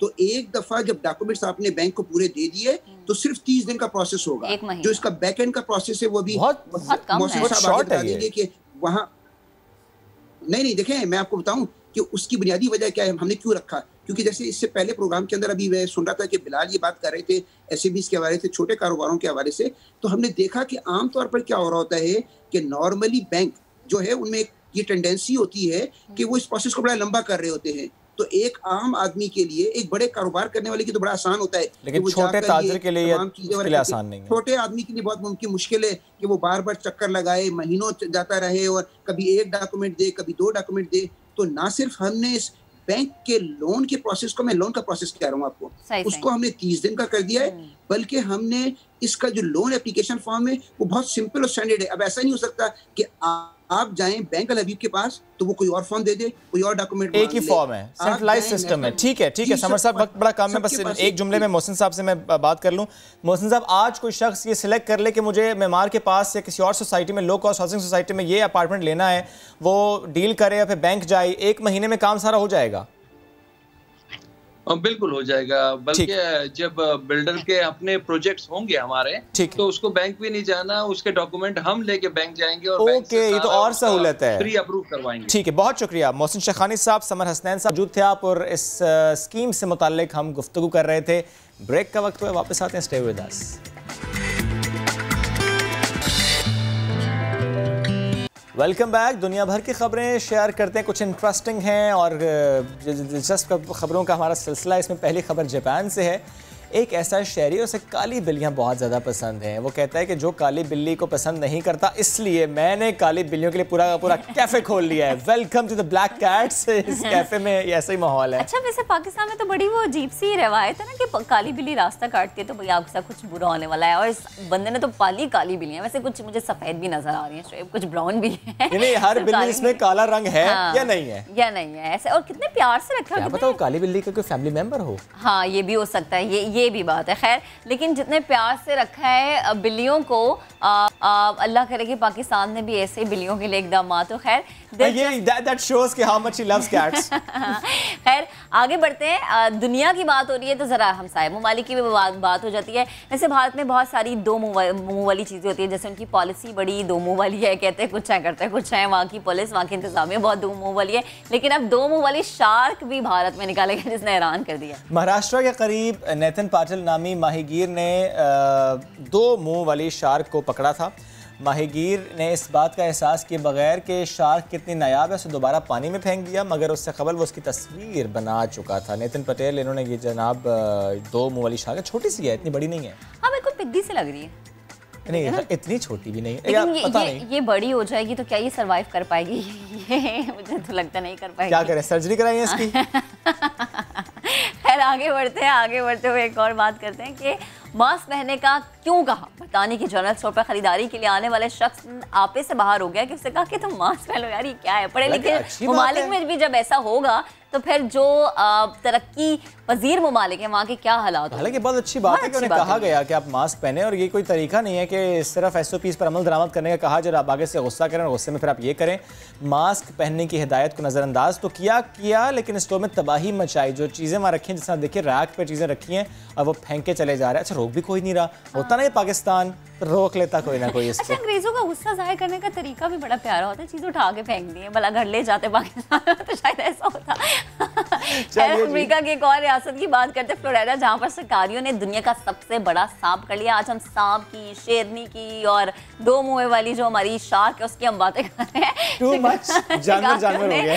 18.9 फीट लंबा ये बर्मी नस्ल का अजदहा है जिसे पकड़ा है। बर्मी नस्ल के इस अजदहे का शुमार दुनिया के लंबे तरीन सांपों में होता है, जिसका वजन 104 पाउंड बताया जा रहा है। माहिरीन ये कह रहे हैं कि अमूमन उन्हें इस नस्ल के 6 से 10 फीट लंबे सांपों से वास्ता रहता है उनका, लेकिन ये अजदहा हैरत अंगेज तौर पर बहुत ज़्यादा लंबा है। हमारे इर्द गिर्द भी बहुत सारे अजदहे पाए जाते हैं। आस्तीन में नहीं होना चाहिए, आस्तीन में नहीं होना, इतना लंबा होता है जंगल में मिलता है। देखिए, मैं कहती हूँ कि बाहर के ममालिक है ना, रिसर्च में इतना दिमाग लगाते हैं, और पाकिस्तानी क्या करते हैं, पाकिस्तानी भी रिसर्च करते हैं। हमने कल इतनी अच्छी खबर शेयर की थी जो तिब के शोबे में हम इतना अच्छा काम करें। एनीवेज, तिब के शोबे से एक और खबर भी है, लेकिन उस पर जाने से पहले, क्योंकि अभी दुनिया भर की खबरें शेयर हम कर रहे हैं, तो जनूबी कोरिया से खबर है कि इलाका सेंचुआन, यहाँ पर किसानों और स्कूल के बच्चों ने मिलकर चावल की मुख्तलिफ रंगों की फसल काश्त करके कुछ अनोखे डिज़ाइन बनाए हैं, और इन डिज़ाइंस बनाने का मकसद लोगों को कोरोना वायरस जैसे हालात में खुश रहने का पैगाम देना है। पॉजिटिव वाइब्स आ रही हैं जब ऐसी आप तस्वीरें देखते हैं। इन फसलों को परिंदों से बचाने के लिए मुख्तलिफ शक्लों के पुतले नस्ब किए गए हैं ताकि कोई आके इसको तबाह ना करे। वाह, और देखा जैसे मैंने पहले कहा था कि खुश रहें, हंसते रहें, मुस्कुराते हैं। जो बाहर के लोग हैं ना, वो बड़े जरिए ढूंढते हैं खुश रहने के, मुझे ऐसा लगता है। आपको बाहर भेज दें, अल्हम्दुलिल्लाह पाकिस्तान में बहुत खुश हूँ। अच्छा, महक, आपको लगता है it looks like a painting जो भी लग रही है, लेकिन ये पेंटिंग नहीं है, इसलिए आपने गलतफहमी में नहीं रहना। बिल्कुल सही तरह से देखना, सही तरह से सुनना। ठीक है जी, सुनने की बात हो रही है, सुनने की बात हो रही है। अच्छा, जिस तरह मैंने कहा कि एक और अच्छी खबर हमारे पास फैसलाबाद से, मेडिकल के शोबे में इनकलाब आ रहा है। फैसलाबाद से खबर यह है कि पहली बार सुनने और बोलने की जो सलाहियत है उससे महरूम बच्चों को कॉकलियर इम्प्लांट लगाया गया है। वो बोल सकते हैं, वो सुन सकते हैं। ज़ाहिर है जब सुनेंगे तो ही बोल पाएंगे। ये नई टेक्नोलॉजी 5 साल से कम उम्र बच्चों के लिए ज़्यादा कारआमद साबित हो रही है। इस खबर से मुतालिक हमने पहले भी बात की थी, क्योंकि पाकिस्तान बैतुल माल बहुत सपोर्ट कर रहा है कॉकलियर इम्प्लांट को। मुख्तलिफ शहरों में मुख्तलिफ हॉस्पिटल के साथ मिलकर काम किया जा रहा है। अब चूँकि फैसलाबाद से खबर आई है तो शाहीन शहजादी ने रिपोर्ट तैयार की, आपको दिखाते हैं। लगते जिगर की आवाज़ अब समातों में रस घोलेगी। 5 साल बाद सफिया बीबी कुव्वते गोयाई और समाज से महरूम अपने बेटे अब्दुल्ला को सुनते और बोलते देखेगी। फैसलाबाद चिल्ड्रन अस्पताल में डॉक्टर्स ने ऑपरेशन करके अब्दुल्ला के कान में ऐसा आला नस्ब कर दिया जिससे वो सुन और बोल पाएगा। परेशानी तो थी, ये बाय बर्थ ही था, इसके साथ प्रॉब्लम, और हम लोग एफर्ट भी कर रहे थे। बहुत ज़्यादा खुशी है इस बात की कि अब मेरा बेटा ज़रूर सुनेगा इंशाल्लाह। डॉक्टर्स कहते हैं कोक्लियर इम्प्लांट 5 साल से कम उम्र बच्चों के लिए ज़्यादा कारआमद साबित होता है। ये एक इम्प्लांट होता है जिसको कान के अंदर ऑपरेशन के ज़रिए कम से कम ये 2 घंटे का ऑपरेशन होता है, उसमें ये अंदर रख दिया जाता है, जिसकी ना आहिस्ता आहिस्ता बच्चे को ये स्टेप वाइज पहले छोटी आवाज़ें आती हैं, फिर ज़्यादा आती हैं। 4 साढ़े 4 माह लगते हैं कि बच्चा पूरी तरह सुन भी सकता है और बोल भी सकता है। अस्पताल इंसामिया के मुताबिक इम्प्लांट की कीमत तकरीबन 13 लाख है, जबकि अस्पताल में सर्जरी बिल्कुल मुफ्त होगी। बोलने और सुनने की कुव्वत से महरूम बच्चे अब ज़िंदगी का लुत्फ़ उठा सकेंगे। डॉक्टर्स कहते हैं कान में नस्ब किए जाने वाला आला इनकी सारी महरूमियाँ समेट लेगा। कैमरामैन हैदर अली के साथ शाहीन शहजादी, समा, फैसलाबाद। बड़ी ज़बरदस्त बात है और माँ बाप कितने खुश होते हैं ना कि जब उनका बच्चा या उनकी बच्ची सुन ले या बोल लें तो उनके लिए तो जन्नत है, फिर दुनिया उनके लिए जन्नत बन जाती है। और हम जब अच्छे कामों की बात करते हैं तो हम अपनी गवर्नमेंट को ज़रूर अप्रिशिएट करना चाहिए, क्योंकि हमारी गवर्नमेंट बहुत सारे ऐसे काम कर रही है जिसमें दुनिया भर में हमारी तारीफ हो रही है। कोविड को आप देख लें, उसमें जो हमारे इक़दाम थे उसकी दुनिया भर में तारीफ हो रही है। और साथ ही साथ जो अभी वो भाई साहब हमें घर का बता रहे थे, मुझे तो लग रहा है मुझे खरीद लेना चाहिए। 2 ले लीजिएगा, एक गिफ्ट कर दीजिएगा। उन्होंने कहा 1 ले सकता है, एक बंदा ले सकते हैं। मैं वैसे इनसे पूछता जरूर मैं कि फॉर इंस्टेंस 1 करोड़ का घर है कि 2 भाई मिलके ले सकते हैं 50-50 लाख का लोन?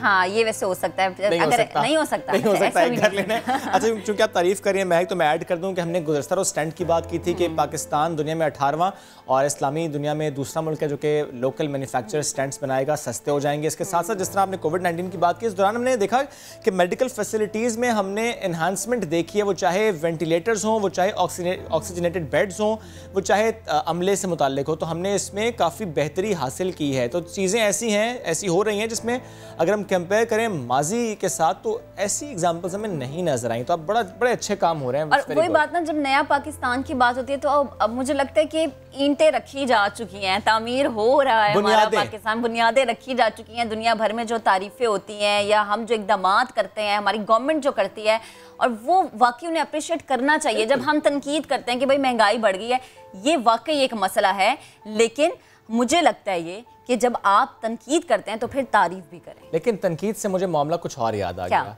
PDM का जलसा याद आ गया। पश्तूनख्वा मिली अवामी पार्टी के सरबराह महमूद खान अचकज़ई साहब ने उर्दू से तासुब का इजहार किया कि खिताब तो किया उर्दू में, लेकिन उर्दू को ही लैंग्वा फ्रैंका करार दे दिया। इस पर रिपोर्ट आपको दिखाते हैं।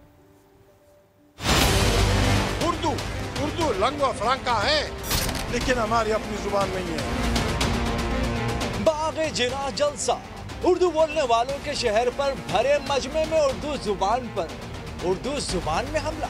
पश्तो का एहतराम हो, बलोची का एहतराम हो, बरावी का एहतराम हो, सिंधी का तो है, सिंधी तो यहाँ की कौमी जुबान है। पश्तूनख्वा मिल्ली अवामी पार्टी के कायद महमूद खान अचकज़ई ने पहले अपनी मालूमात के मुताबिक सिंधी को कौमी जुबान करार दिया, फिर उर्दू जुबान को मिक्स प्लेट बना दिया, इसे मुकामी जुबानों के बीच लिंगुआ फ्रैंका करार दे दिया। उर्दू लैंग्वा फ्रैंका है, लेकिन हमारी अपनी जुबान नहीं है। जलसे में कोई उर्दू बोलने वाला मुकर्रर होता तो शायद अचकज़ई को बताता कि पाकिस्तान की कौमी जुबान क्या है, मोहम्मद अली जिन्नाह ने किसे कौमी जुबान करार दिया था, और जिस बाग में वो खड़े लिसानी फसाद मचा रहे थे उसका नाम भी कौमी जुबान में है। पश्तो का एहतराम हो। तो महमूद खान अचकज़ई साहब जिस जुबान में बात करते हैं उस पर तनकीद करें, यानी जिस थाली में आप खा रहे हैं उस पर आप तनकीद करेंगे कि अच्छा खाना नहीं बना। ऐसा नहीं करना चाहिए, वरना खाना फिर रोक लिया जाता है। मैं चाह रहा हूँ कि क्यों ना हम इसी जुबान से मुताल्लिक ये जान लें कि हमारा कॉन्स्टिट्यूशन क्या कहता है। कॉन्स्टिट्यूशन ऑफ पाकिस्तान आर्टिकल 251 पहली लाइन इसकी ये है कि जो हमारी कौमी ज़बान है, हमारी नेशनल लैंग्वेज है, वो उर्दू है और इसके हवाले से जितने अरेंजमेंट्स हैं वो होने चाहिए। और मुझे याद है कि सुप्रीम कोर्ट में बाकायदा इससे मुतालिक एक केस आया था और उसमें ये फैसला आया था कि जितने भी हमारी ऑफिशियल मीटिंग्स हैं उसमें मीटिंग मिनट्स हों या जितने भी मामलात हैं, जो स्पीचेस हैं, वो उर्दू में ज़बान में होनी चाहिए। इंग्लिश हमारी ऑफिशियल लैंग्वेज है लेकिन उर्दू हमारी कौमी ज़बान है और उर्दू को बतौर ऑफिशियल लैंग्वेज करने का ये केस था सुप्रीम कोर्ट में और उसके हवाले से अहकामात आए थे। और उर्दू लैंग्वेज ज़ाहिर है, उर्दू जब हम बात करें तो ये सबसे ज़्यादा बोली जा रही है पाकिस्तान में, ज़ाहिर है इस पर कॉरेस्पॉन्डेंस ईजी हो गई है। बिल्कुल। और जिस कॉन्स्टिट्यूशन पे ये PDM वाले सब इकट्ठे हुए हैं, एक स्टेज पर इकट्ठे हुए हैं, हम देखें कि 11 जमातें हैं, उसी कॉन्स्टिट्यूशन में ये है 251 जो है आर्टिकल, वो बता रहा है ये कि जो उर्दू है वो आपकी कौमी ज़ुबान है। और मुझे लगता है कि पाकिस्तान में ज़्यादातर लोग उर्दू बोलते हैं।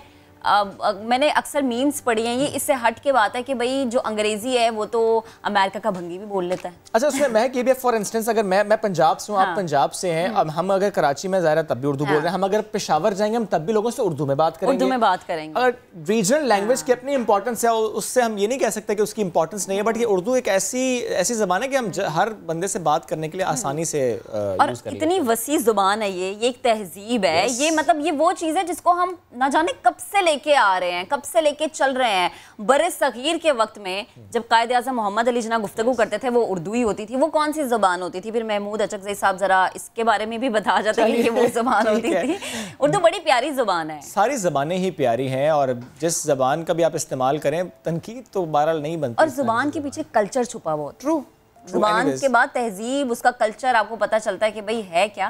खैर आगे बढ़ते हैं। कोरोना वायरस के बाद मैदान आबाद हुए तो ख्वाजा सराबी किसी से पीछे ना रहे। यस, वो जो है ना खेल कूद में बड़े आगे हमें नज़र आ रहे हैं। क्रिकेट खेली, रस्साकशी, साइकिलिंग, खूब जौहर उन्होंने दिखाए। मुख्तलिफ गेम्स खेली गई। पेशावर के 50 से ज़ायद ख्वाजा सराओं ने इसमें हिस्सा लिया और जब मुकाबले के फातेह ख्वाजा सरा थे, इन्होंने ढोल की थाप पर जश्न मनाया और इसके बाद ट्रॉफीज़, मेडल्स, नक़द इनामात ये तकसीम किए गए।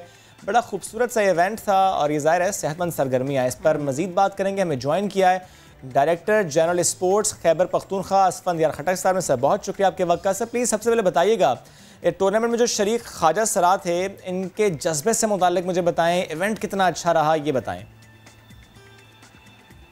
बिस्मिल्लाहिर्रहमानिर्रहीम। चूँकि ये एक पहला ही इवेंट था इस नेचर का जिसमें हमने ट्रांसजेंडर्स इंगेज किया, तो जज्बात उनके बहुत ही पॉजिटिव, बहुत ही एनर्जेटिक, बड़े अच्छे तरीके से उन्होंने इस इवेंट को एज ए स्पोर्ट्स इवेंट लिया। उन्होंने एंजॉय किया। ज़बरदस्त किस्म के कंपटीशंस देखने को मिले और उनमें से जो वो उसको ब्रांड कर रहे थे वो क्या ये समझ रहे थे कि जैसे ये उनके लिए किसी ईद से कम मौका नहीं था। तो ज़बरदस्त किस्म के जज्बात थे उनके, उन्होंने बहुत पॉजिटिव लिया और उससे सबसे बढ़कर ये कि सोसाइटी ने भी उसको बहुत पॉजिटिव इवेंट लिया। ठीक, असफन साहब हम देख रहे हैं कि बहुत सारे खेल हैं जो कि यहाँ पे खेले जा रहे हैं, लेकिन क्रिकेट का पाकिस्तान दीवाना है। पाकिस्तानी ज़्यादातर क्रिकेट को देखते हैं, ज़्यादातर क्रिकेट खेलना पसंद करते हैं। तो क्या क्रिकेट मैच के दौरान यहाँ कोई ऐसा खिलाड़ी आपको नज़र आया जो कि आपके ख्याल में एक बड़े लेवल पर उसे खेलना चाहिए? ये एक बहुत छोटे लेवल का टूर्नामेंट था। इसमें टैप बॉल से खेला गया। चूँकि ज़्यादातर ख्वाजा सरा जो हैं हमारे पूरे सूबे से इसमें पार्टिसिपेट नहीं किया, तो हम समझते हैं कि चूँकि ये बारिश का एक पहला खतरा था, जिस तरह इस इवेंट का मयार आगे बढ़ता जाएगा और इस इवेंट में पार्टिसिपेशन बढ़ती जाएगी तो हम इसको फिर as a talent hunt activity भी देखेंगे। और अगर इसमें किसी भी गेम में कोई प्लेयर सामने आता है, उसमें टैलेंट नज़र आता है, तो हम उसको इंशाल्लाह अपनी KPT में ज़रूर शामिल करेंगे। सर दीगर शहरों में भी ऐसे इवेंट्स कराने का प्लान मौजूद है पेशावर के बाद? बिल्कुल, ये चूँकि बिल्कुल तजुर्बाती बुनियाद पे था। हम ये चाहते हैं कि स्पोर्ट्स फॉर ऑल हो। सारे सेगमेंट ऑफ सोसाइटीज़ को हम स्पोर्ट्स की फैसिलिटीज़ और स्पोर्ट्स के प्रोग्राम में शामिल करें। तो ये पहला इवेंट था और इसका बड़ा अच्छा पॉजिटिव रिस्पांस आया है और अभी उनकी तरफ से जो है एक बाकी डिमांड्स भी आ रही हैं कि हमारे लिए इसको कैलेंडर इवेंट बनाया जाए और बहुत जल्दी जल्दी इस इवेंट को कराया जाए। तो इंशाल्लाह अगले साल हुकूमत इस पर सोच रही है कि हम इसको सूबे की सतह पे करवाएं और एक बहुत बड़ा इवेंट करवाएं। शुक्रिया सर, साथ मौजूद थे आप, इससे मुतालिक हमसे गुफ्तगू कर रहे थे। फ़ौरन से एक ब्रेक की तरफ हमें बढ़ना है, ब्रेक से वापस आते हैं, चंद मौज़ूआत बाकी हैं, स्टे विद अस।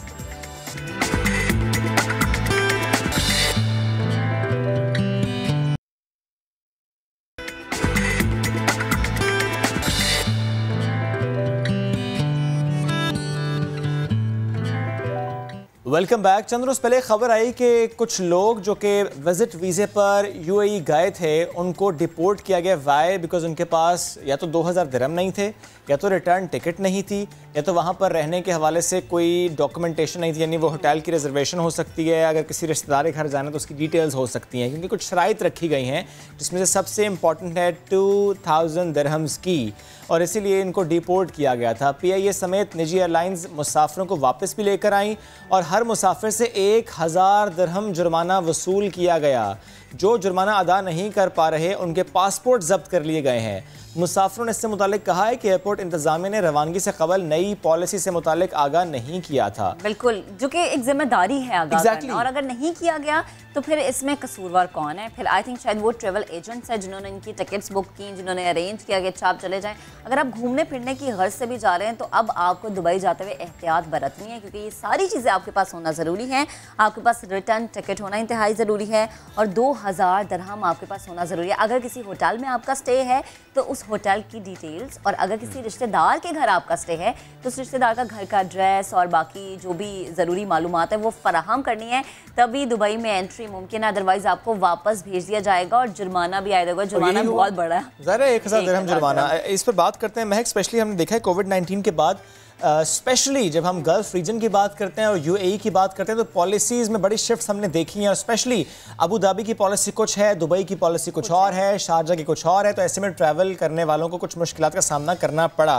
ये जो आज हमने स्टोरी पिक की है, इसी पर मजीद बात करते हैं। आगा मोहम्मद तारिक सिराज साहब ने हमें ज्वाइन किया। आप सेंट्रल चेयरमैन है ट्रैवल एजेंट एसोसिएशन पाकिस्तान। आपकी तरफ आने से पहले मैं एक बार फिर नाज़रीन को बता देता हूँ, स्पेशली जब हम कोविड-19 के बाद की बात करते हैं तो पहले ये हुआ कि कुछ सिटीज़ से मुताल्लिक कहा गया कि इन पाकिस्तान की मैं बात करूँगी, इन सिटीज़ के जो ट्रैवलर्स हैं वो नहीं आ सकते। फिर कुछ मामला हमने देखे कि अबू धाबी ने अलाउ किया, दुबई ने अलाउ नहीं किया। फिर जब टेस्ट की बात हमने देखी तो वो टेस्टिंग के हवाले से भी कुछ सख्ती वहाँ पर थी कि जो PCR टेस्ट है वो आपने कराना है, फिर आपने आना है।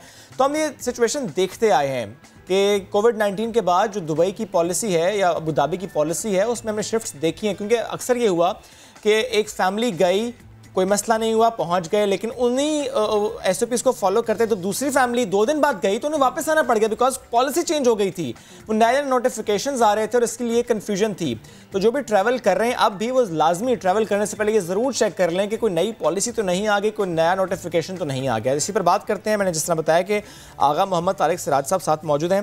तारिक साहब, प्लीज़ मुझे बताइएगा, स्पेशली इस खबर से मुताल्लिक कि जो ट्रैवलर्स थे जब ये वापस आकर ये कहते हैं कि हमें मालूम नहीं था, हमें एयरलाइंस ने बताया नहीं था, हमें ट्रैवल एजेंट्स ने बताया नहीं था, आप इस आर्गुमेंट को बाय करते हैं कि वाकई मामला ऐसा हुआ होगा बिकॉज उससे पहले ही नोटिफिकेशन नहीं आया था? बिस्मिल्लाहिर्रहमानिर्रहीम। देखिए, मेरा ख्याल है कि तमाम ट्रैवलर्स जब भी पाकिस्तान से कहीं बाहर जाते हैं उनको इतना पता होता है उनकी पॉकेट मनी जो वहाँ स्टेट के हिसाब से होती है, उनके पास हर लिहाज से हर पैसेंजर कहीं भी जाए दुनिया में वो अपने साथ रखता है। उसके पास रिटर्न टिकट होता है, उसके पास होटल रिजर्वेशन होती है। जबकि हमारे पास दो तीन किस्म के हमारे जो पैसेंजर दुबई ट्रैवल करते हैं। नंबर 1 उनमें जो कि प्रॉपरली दुबई ट्रैवल करते हैं, दुबई जाते हैं और दुबई से वापस आ जाते हैं। नंबर 2 वो पैसेंजर्स होते हैं जो ऑनवर्ड जा रहे होते हैं, ट्रांजिट में जाते हैं कुछ दिन के लिए, 1-2 दिन के लिए। और तीसरे हमारे वो पैसेंजर्स हैं जो जॉब सीकर्स हैं, वो विजिटर्स नहीं होते, लेकिन क्योंकि वो विजिटर्स के वीज़ास पे जाते हैं तो बहुत सारे मामलात उनकी तरफ से जो नामुकम्मल होते हैं वो एक लिमिटेड अमाउंट अपनी पॉकेट में रखते हैं और उसके अलावा उनको नहीं पता होता कि वहाँ होटल रिजर्वेशन है कि नहीं है। इस वक्त राइट नाउ जो सिचुएशन बनी हुई है वो सिचुएशन ये है कि दुबई जाने वाले जो लोग हैं उनके बारे में ये मशहूर है कि वहाँ से डिपोर्ट होके आ रहे हैं। तो जो एक लॉ है ऑल ओवर द वर्ल्ड, कोई भी विजिटर कहीं जाता है उसके पास होना चाहिए। इसी तरह नॉर्मलाइज, जब हर चीज़ नॉर्मल थी तो ना दुबई वाले पूछ रहे थे, ना पाकिस्तान वाले जाने वाले पूछ रहे थे, हर चीज़ नॉर्मल तरीके से चल रही थी।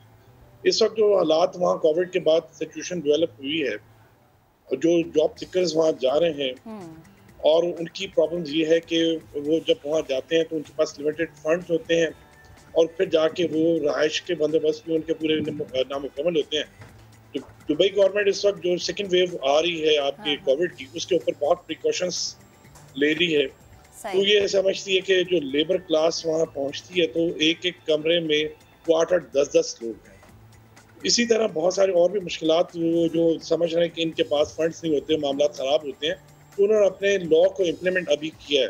यानी ये लॉ पहले से था, इम्प्लीमेंटेशन अब हो रही है, इसमें कोई चीज नई नहीं है, वो चाहे रिटर्न टिकट हो, वो चाहे 2000 दिरहम्स हो। दोबारा बोलिएगा आप। सर ये जो लॉ है ये पहले से था, इम्प्लीमेंटेशन अब हो रही है, वो चाहे रिटर्न टिकट हो या वो 2000 दिरहम पास होना हो लाजमी। सर देखिए उस पर डिफाइन नहीं था कि एक अमाउंट होना according to the visa stay के हिसाब से होना चाहिए। आप अभी भी देखिए कि पर पर्सन जो भी जाता है कम से कम 100 दिरहम तो उसको पर डे का एक्सपेंस उसका आता है। यानी सर ये फिर 2000 दिरहम वाली जो बात है ये फिर अब एक नई बात है ये, इसीलिए अगर कोई जाए उसे मालूम ना हो तो वो ठीक कह रहे कि उसको मालूम नहीं है, पहले होता नहीं रहा इस तरह। सर लॉ था लेकिन लोग इसको ना तो दुबई गवर्नमेंट कहीं इस पे सख्ती कर रही थी, ना हमारी गवर्नमेंट और ना ट्रैवल एजेंट बता रहे थे कि ऐसा कोई कानून है। जी तो सिराज साहब अब जो आप कानून की बात करें कि अब तो चले इम्प्लीमेंट हो गया, पहले तो ये बिल्कुल नज़रों से ओझल था, तो क्या अब इस कानून के इम्प्लीमेंट होने के बाद हम ये देखेंगे पाकिस्तानियों का दुबई जाना कम हो गया है? जी मेरा ख्याल है कि इस वक्त जो आपके जॉब सीकर्स हैं वो एकदम स्टॉप हो जाएंगे क्योंकि मुश्किलात उनके लिए बहुत बढ़ रही हैं और हम ये समझते हैं कि इस वक्त हमारी गवर्नमेंट को भी इस पर एक्शन लेना चाहिए। हमारे जो इस वक्त फॉरेन मिनिस्टर्स हैं और यहाँ टूरिज्म को देखते हैं हमारे जो साहबान हैं उनको इसके ऊपर फौरन एक्शन लेना चाहिए। सिराज साहब आपकी नज़र में क्या एक्शन है जो गवर्नमेंट ले सकती है?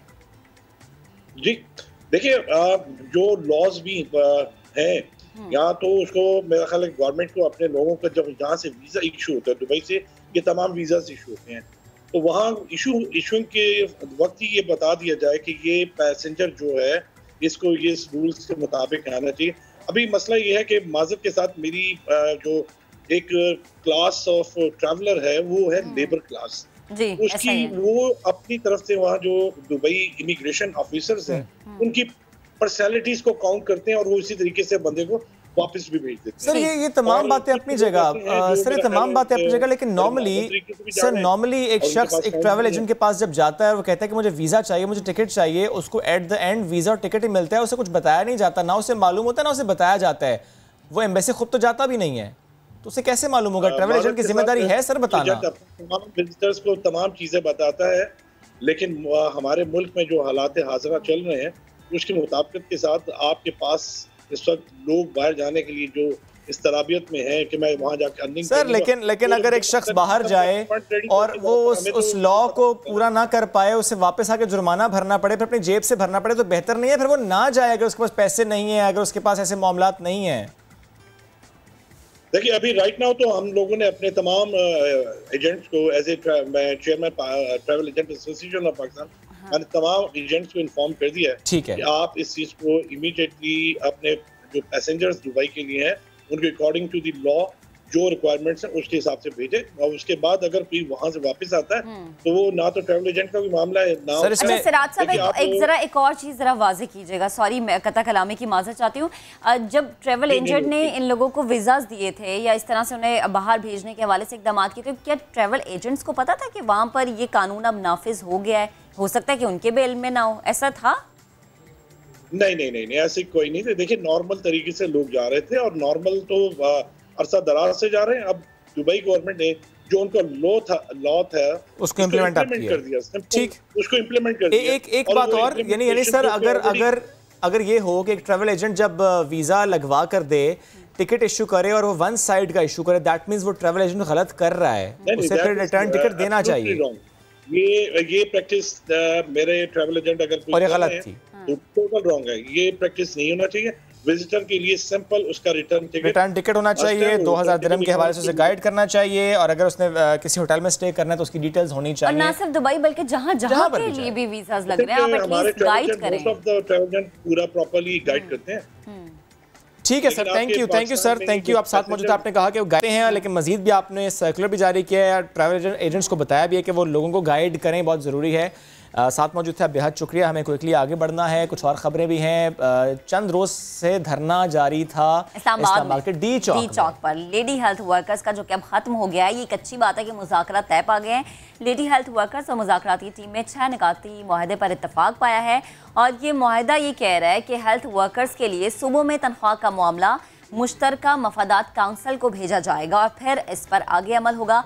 पेंशन और साथ ही साथ जो दीगर मामलात है वो वज़ीर आला पंजाब की कमेटी को भेजे जाएंगे, और हुकूमत पंजाब जो है सर्विस स्ट्रक्चर के लिए 3 माह में इकदामात करेगी। लेकिन शोएब, सवाल ये कि अगर इकदामात नहीं होते तो क्या फिर से हम लेडी हेल्थ वर्कर्स को सड़कों पे देखेंगे? और हमने क्यों देखा इनको? हमने डी चौक में इन खवातीन को क्यों देखा, और उस हुकूमत के दौर में क्यों देखा जो हुकूमत खुद एहतजाज करती आई और ये कहती आई कि हमें सुना नहीं जा रहा? वो एहतजाज करते थे, डी चौक पहुंचते थे, यही मकाम था, यहीं पर ही धरना था। हमने देखा कि मौजूदा हुकूमत का, लेकिन खैर अच्छी बात है ये जो है खवातीन हेल्थ वर्कर्स वो हमारा सरमाया है, और जाहिर सी बात है इनकी सर्विसेज जो है वो काबिल एहतराम है, और इनके मामला हल करना अव्वलीन तरजीह होना चाहिए। अब अल्लाह करे जल्दी से हल हो जाए मामला। पहले थोड़ी सी ताखीर ज़रूर हुई है गवर्नमेंट की तरफ से। एनीवेज जी, बढ़ते हैं आगे। रावलपिंडी से खबर यह है कि कम उम्र घरेलू मुलाजिम पर मालिकन ने तशद्दुद किया है। पुलिस ने वीडियो में नजर आने वाले घर को तलाश भी किया। मुतासरा बच्चे अफजाल को हिफाजती तहवील में लिया। इस बच्चे का ताल्लुक है ओकाड़ा से, इसके वालिदैन ओकाड़ा में रहते हैं। वालिदैन से राबता किया गया। अब तफ्तीश का दायरा कार बढ़ाया जाएगा। सदाकत अली ने रिपोर्ट तैयार की है, पहले आपको ये दिखाते हैं, फिर मजीद इस पर बात भी करेंगे। ये मजलूम बच्चा किसका है? मासूम पर तशद्दुद करने वाली खातून कौन और कहां की रिहायशी? रावलपिंडी पुलिस वीडियो की रोशनी में हक़ाइक़ तक पहुंच गई।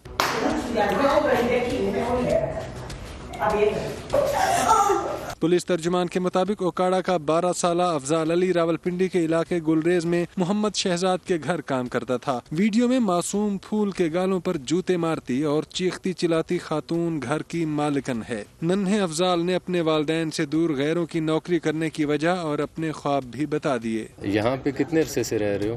3 साल। 3 साल से। अम्मी अब्बू क्या करते हैं आपके?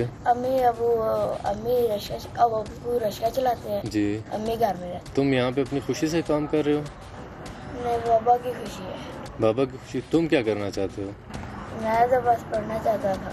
वीडियो मंजर आम पर आने के बाद थाना एयरपोर्ट पुलिस ने मुतासरा बच्चे को हिफाजती तहवील में लेकर उसके वालिदैन से राब्ते की कोशिशें शुरू कर दी। SP पोठोहार सैयद अली कहते हैं मुल्जिमान के खिलाफ कानून के मुताबिक कार्रवाई की जाएगी। इसी पर बात करेंगे। हमें ज्वाइन किया मजहबी स्कॉलर बिलाल कुतुब साहब ने। बिलाल भाई, थैंक यू, आपने हमें ज्वाइन किया। बिलाल भाई, ऐसी खबरें हैं रोज़ाना की बुनियाद पर ही आती हैं, लॉ भी बन जाता है, ऐसी खबरों का रिपोर्ट हो जाना, समटाइम्स एक्शन भी हो जाता है, लेकिन फिर हम देखते हैं सुलह हो जाती है। ज़ाहिर है माँ बाप मजबूर, ये बहुत बड़ा फैक्टर है हमारी सोसाइटी का। सवाल हमेशा से हमारा यही होता है बिलाल भाई आपसे, कैसे इस मामले को हल किया जाएगा, कैसे इन चीज़ों को टैकल किया जाएगा, इस सिचुएशन को बेहतर किया जाएगा? बहुत शुक्रिया। देखिए, मेरे ख्याल में हम हमेशा मामलात को उनकी सतह पे देखते हैं, उनके पस मंजर या पेश मंजर में बड़ा मुश्किल होता है देखना, जाहिर है सबके लिए। लेकिन 12 साल की उम्र का बच्चा अगर मुलाजमत कर रहा है तो ये रियासत की नाकामी जहाँ पर है वहाँ पे अवाम की गुर्बत जो है ये उसकी खासी भी है।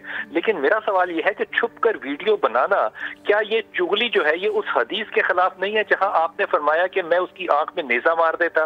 क्या माशरा अब हमारा चुगली की बुनियाद पे अपनी तरजीहात को और कामयाबी के मुतय्यन करेगा? मेरे लिए ये भी एक बहुत बड़ी नाकामी है। माँ की नाकामी है जिसने बेटे को मुलाजमत पे भेजा और खुद घर पे थी, लेकिन वो माँ जो कि उस बच्चे को मार रही थी उसने भी खुद को उसका मालिक समझा था और उसको गुलाम समझा था। ये भी बहुत बड़ी एक नाकामी है। चाइल्ड लेबर गरीब ममालिक की मजबूरी है, लेकिन जिम्मेदारी जो है वो नाकामी इंसानियत की भी है, माशरे की भी है, बेहिसी की भी है। और ये तमाम चीजें रियासत पे नहीं डाली जाती, हमारी अपनी मजहबी इंसानी अखलाकी वो जो जिम्मेदारियां हैं वो हम कब पूरी करेंगे? कब हम साए से जाके मैं वीडियो बजाने की बजाय अगर आप अपने उस हमसाये के साथ ताल्लुकात रखते और एक मोहल्ले की कमेटी या मस्जिद की कमेटी के मकाम पर इस मामले को हल करने की सलाहियत रखते, तो इस मामले में आइंदा कोई 12 साल का बच्चा जो है वो विक्टिम ना बनता। बिलाल भाई, जैसे कि हम शुएब ने भी बात की कि माजी में भी ऐसे वाक़यात होते रहे, लेकिन रोकथाम के लिए हमने देखा कि कोई इक़दाम नहीं। आपने कहा कि हमें इस तरह के ताल्लुकात अपने हमसायों से पैदा करने चाहिए जिसकी वजह से इस तरह के मामलात को रोका जाए। तो क्या इसमें कोई रियासत की जिम्मेदारी भी आयद होती है कि वो लोगों को इस तरह की अवेयरनेस दे कि भाई अगर ऐसा कुछ हो रहा है तो आपने उसको इस तरीके से रोकना है? आपकी बात बिल्कुल वजह है। देखिए, रियासत हर चीज का, अखलाकियात का जिम्मा रियासत का नहीं होता, मॉरल का जिम्मा रियासत का नहीं होता। ये जिम्मेदारी या उस्तादा की होती है या मिंबर की होती है। अगर ये सारी जिम्मेदारियां रियासत की हैं तो मिंबर और यूनिवर्सिटियां जो इस मुल्क में है, मदारिस जो इस मुल्क में है, अखलाकियात जो है, जो खानदान है, वो आखिर किस चीज की बला है? मेरे ख्याल में ये एक्सकेप नहीं करना चाहिए कि हुकूमत ही सब कुछ करेगी। हमें अपनी जिम्मेदारी अपने कंधों पे उठाने के लिए अब 72 सालों में इतना मच्योर तो हो जाना चाहिए। तो बिलाल भाई, अगर इस मामले को इस तरह से देख लिया जाए, जो कम उम्र बच्चे मुलाजमत करते हैं, वो घरों में कर रहे हों, वो किसी और दुकान पर कर रहे हों, अगर हुकूमत या कुछ ऐसे इदारे इस ज़मीन में सोच लें कि इन बच्चों को की तालीम का बीड़ा भी उठाना है और उनको ऐसे स्टाइपेंड्स भी देने हैं कि उन्हें फिर काम करने की ज़रूरत ना हो, तो फिर ये मामला बहुत बेहतर हल हो सकते हैं, सोसाइटी बहुत बेहतर तरफ जा सकती है। आपकी बात शायद बिल्कुल दुरुस्त है, लेकिन देखिए, न्यूयॉर्क हमारे लाहौर शहर के शायद फेज 1 डिफेंस जितना है, लेकिन वहां पे जितनी अवाम और जितने लोग सड़कों के ऊपर होमलेस रहते हैं वो शायद सारे पाकिस्तान में नहीं रहते। लेकिन हम अपने प्रॉब्लम्स को हाईलाइट करके सारी जिम्मेदारी रियासत पे नहीं डालें, एनजीओ पे नहीं डालें। मेरे ख्याल में ये एक हमसाये का दूसरे हमसाये पे हक है, माँ बाप का हक है, उनका फर्ज है कि वो अपनी औलाद को अगर पैदा करते हैं तो उनके लिए वो वसाइल भी पैदा कर सके। वालिदा इस रक्षा चलाने वाले की घर पे बैठी है, बच्चा जो है वो आपने किराए पे दिया हुआ है और वो भी इस्लामाबाद जाके। मुझे हर चीज में नाकामी नजर आती है, सिर्फ एक रियासत नाकाम नहीं हो रही, पूरा का पूरा निजाम, मजहब, रियासत, तालीम, अखलाक, इंसानियत सब नाकाम होते नजर आते हैं। बिल्कुल। और फिर सवाल उठता है बिलाल भाई कि रियासत मदीना में ये हो क्या रहा है, लेकिन हम ये नहीं सोचते कि इस रियासत मदीना में हमारी भी बहुत ज्यादा जिम्मेदारी, अगर हम अपने हुकूक की बात करते तो दूसरी साइड पे हमारी जिम्मेदारियां भी तो बहुत हैं। जी, आपकी बात बिल्कुल दुरुस्त है, लेकिन मेरे ख्याल में जिस मुल्क के अंदर रियासत मदीना भी एक सियासी नारा बन जाए, वहां पे अखलाकियात का जवाल जो है वो मेरे ख्याल में होने नहीं वाला, हो चुका है।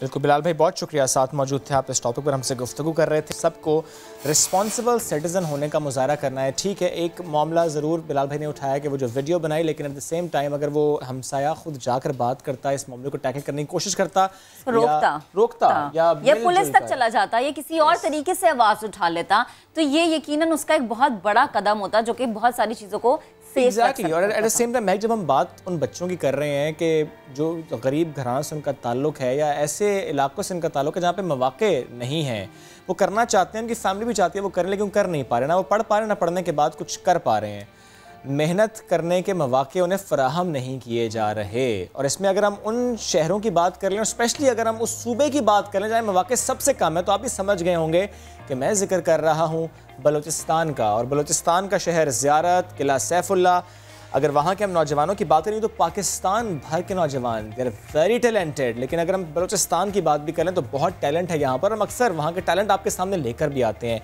मसला कहाँ पर आता है? मसला आता है जब इन्हें मौका ना मिले, मसला तब आता है जब वहाँ पर प्लेटफॉर्म्स ना हो, इदारे ना हो, ट्रेनिंग का मैकेनिज्म वहाँ पर ना हो, जो हुनर वो सीखना चाहते हैं, जो उनका एप्टीट्यूड है उससे मुताबिकत रखता हुआ कोई अगर माहौल ना हो तो वो कैसे सीख पाएंगे, कैसे आगे बढ़ पाएंगे, कैसे माशरे का मुफीद रुकन वो साबित हो पाएंगे।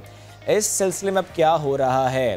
पाकिस्तान पॉवर्टी एवेल्यूएशन फ़ंड और सती फाउंडेशन ने इस बारे में काम की, यूथ रिवाइटलाइजेशन प्रोजेक्ट के नाम से कुछ किया जा रहा है। उसका मकसद ये है कि नौजवानों को हुनर दिया जाए। 220 के करीब लड़के लड़कियां बाकायदा यहाँ पर काम कर रहे हैं। क्या कुछ सिखाया जा रहा है इनको?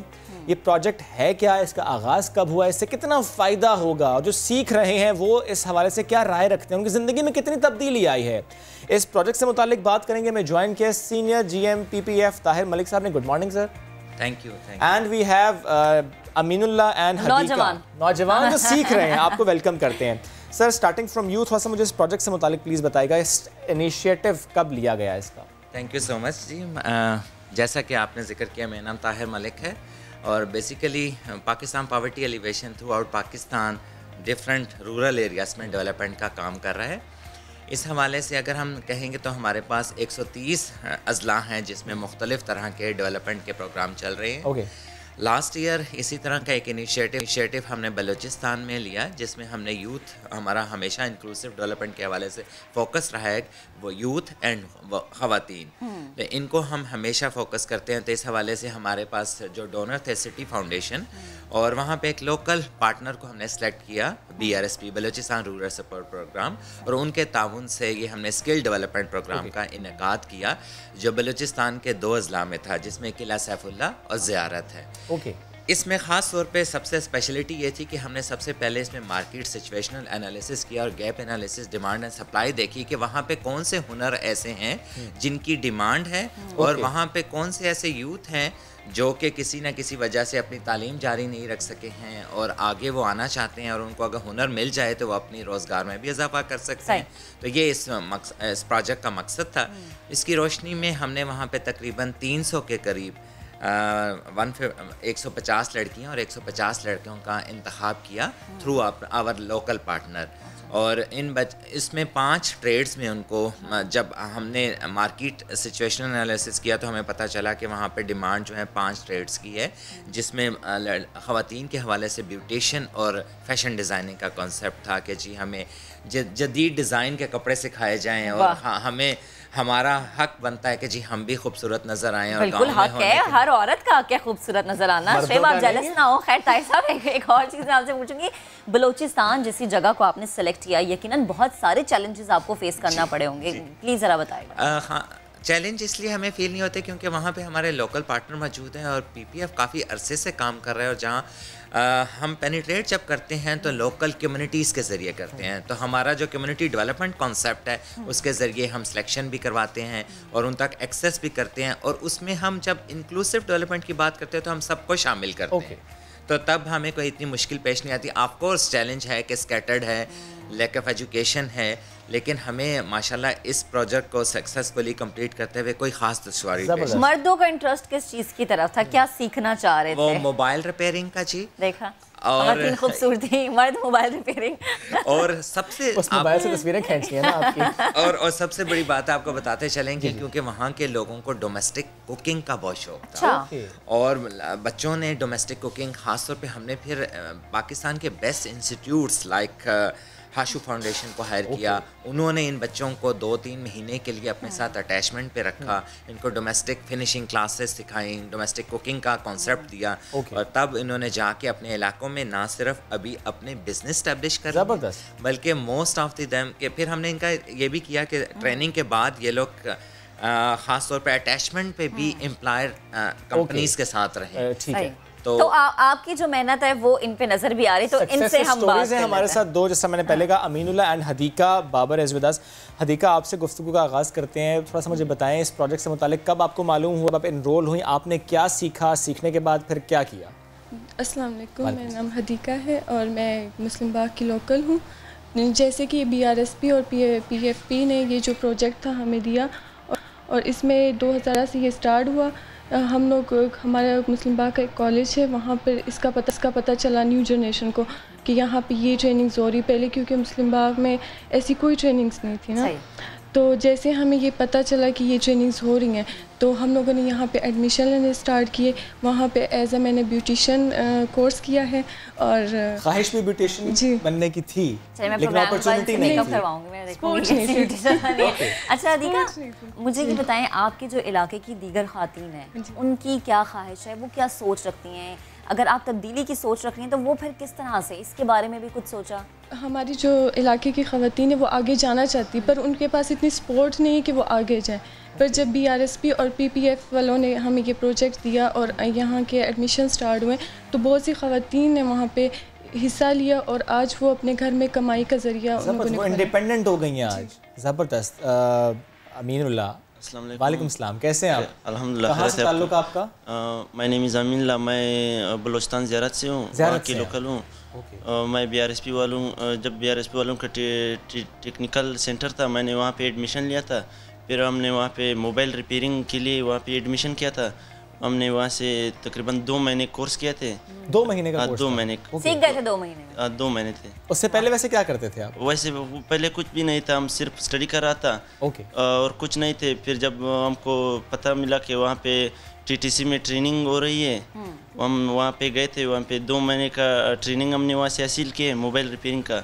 मुझे पहले भी उनका शौक़ था मोबाइल रिपेयर करने का। फिर हमने वहाँ से 2 महीने का ट्रेनिंग किए। अभी मेरा अपना शॉप मैंने निकाला है। ओके। अपनी शॉप बना ली वहीं पर? नहीं, हम फिर ज़ियारत गए थे। अच्छा। पहले TTC तो क्वेटा में, हम पहले ज़ियारत में गए थे। वहाँ पे मैंने अपना शॉप निकाला था। वहाँ से रिपेयरिंग का काम शुरू किया। शुएब आएगा आपके पास ना रिपेयरिंग अपना मोबाइल करवाने के लिए। अच्छा इतना ये मुझे बताएं कि आप जब अब तो माशाल्लाह से दुकान है ना पूरी एक, तो इन्होंने आपकी स्किल्स को पॉलिश किया, तो कितनी आमदन हो जाती है, कितना कमा लेते हैं आप? तकरीबन महीने का 18,000 बनती है। महीने का? 18,000। माशाल्लाह। पहले कुछ भी नहीं थे। पहले कुछ भी नहीं था। पहले कुछ ना हो फिर 18,000 कमाएं तो इट्स वेरी गुड। हदीका, मुझे अपने बारे में तो आप बता रही थी, मैं जिस तरह महक ने भी पूछा, दीगर जो ख़वातीन है, सिचुएशन पिछले 5, 10, 15 सालों में बलूचिस्तान की, स्पेशली आपके इलाके की, कितनी बदल रही है ख़वातीन के हवाले से? उनको जो माहौल फ़राहम किया जा रहा है, जो फैमिली की सपोर्ट है, आगे बढ़ने के मौक़े हैं, अगर वहाँ पर ना हो, किसी और शहर में जाना हो, सिचुएशन अब बेहतर हो रही है आहिस्ता आहिस्ता? जी काफ़ी बेहतर हो रही है वहाँ की सिचुएशन। जैसे जैसे वो लोग जैसे उनको सपोर्ट मिल रही है, वो आगे तरक्की की तरफ जा रही है। और जैसे कि ये ब्यूटिशियन का कोर्स हुआ, फैशन डिज़ाइनिंग का हुआ, उसके थ्रू उन लोगों ने बहुत सा इनकम में इजाफा किया। ब्यूटिशियन का कोर्स करने के बाद जब आपने अपना काम स्टार्ट किया, आपको लगता है इसमें बहुत स्कोप है? जी वहाँ पर स्कोप है इसका? काफ़ी स्कोप है, क्योंकि वहाँ पे ऐसे कोई मतलब ब्यूटिशियंस वगैरह पहले नहीं थी ना। नहीं थे। अब आगे अब धुलने बनाने में उनको तैयार करने में आसानी होगी। अच्छा, इसके अलावा और क्या शौक़ है वहाँ की ख़वातीन के कि भाई हम ये भी सीखना चाहते हैं, हम ये भी करना चाहते हैं? उनके फैशन डिज़ाइनिंग का है, फिर ज्वेलरी बनाने का, कुकिंग करने का काफ़ी शौक़ है। काफ़ी शौक़ है। और ये सब स्किल्स अब पॉलिश हो रही है थ्रू इनके? जी, इनकी।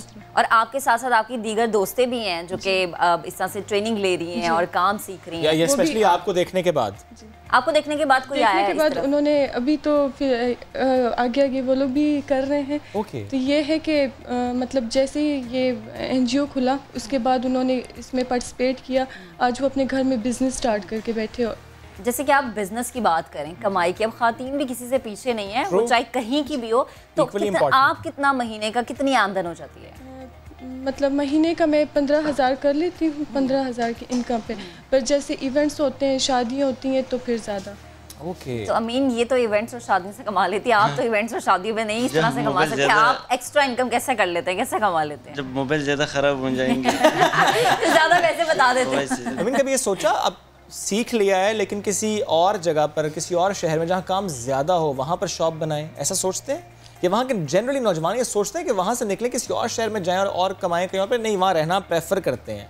वहाँ पे जब हमारा काम जब सही हो जाएंगे, फिर वो किसी और के हवाले कर देते, फिर इंशाल्लाह हम बाहर जाएंगे।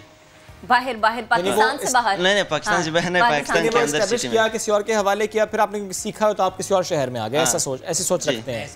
प्लीज़। खासतौर पे इनमें से कुछ नौजवान ऐसे थे, हमारा फोका कि हम उस इलाके की डिमांडिंग स्किल को उस इलाके के मुताबिक डेवलप करवाएं। कुछ लोगों ने तो वहीं पे मार्केट को कैप्चर कर लिया, और कुछ ऐसे भी हैं जो कोयटा में, और कुछ ऐसे हैं जो कराची में भी आके काम कर रहे हैं। Specially the domestic cooks, they have open their small hotels, dhabas, और कुछ वहीं पे अपने गांव में, किली में काम कर रहे हैं, और कुछ कोयटा लेवल पे, और कोई कराची में भी आके काम। जबरदस्त, थैंक यू सर। देखिए ना, इलाके को सर्व करने के साथ साथ आप अपने मुल्क के लिए भी एक इकदाम है। एग्जैक्टली। और ये बहुत अच्छा लगा हमें बात करके, specially Pakistan poverty alleviation fund और सिटी फाउंडेशन, बिकॉज पहले मैंने शायद फाउंडेशन का नाम गलत बता दिया था, स्पेशली बलूचिस्तान की बात करके। तो बहुत अच्छा काम आप लोग कर रहे हैं, बहुत अच्छा आप लोगों ने सीखा, और you are inspiration for so many people. तो ज़ाहिर है ये काम और बेहतर तरीके से होगा जब और जो इदारे हैं वो इस तरह से सोचेंगे। एनीवेज, ब्रेक लेना या छुट्टी का वक्त? हमने खुदा हाफिज कहना है। चलिए जी, कल मुलाकात करेंगे। बहुत सा ख्याल रखिए, बाहर जाए तो मास्क लगा कर जाएं। कल मुलाकात करेंगे। अल्लाह हाफिज।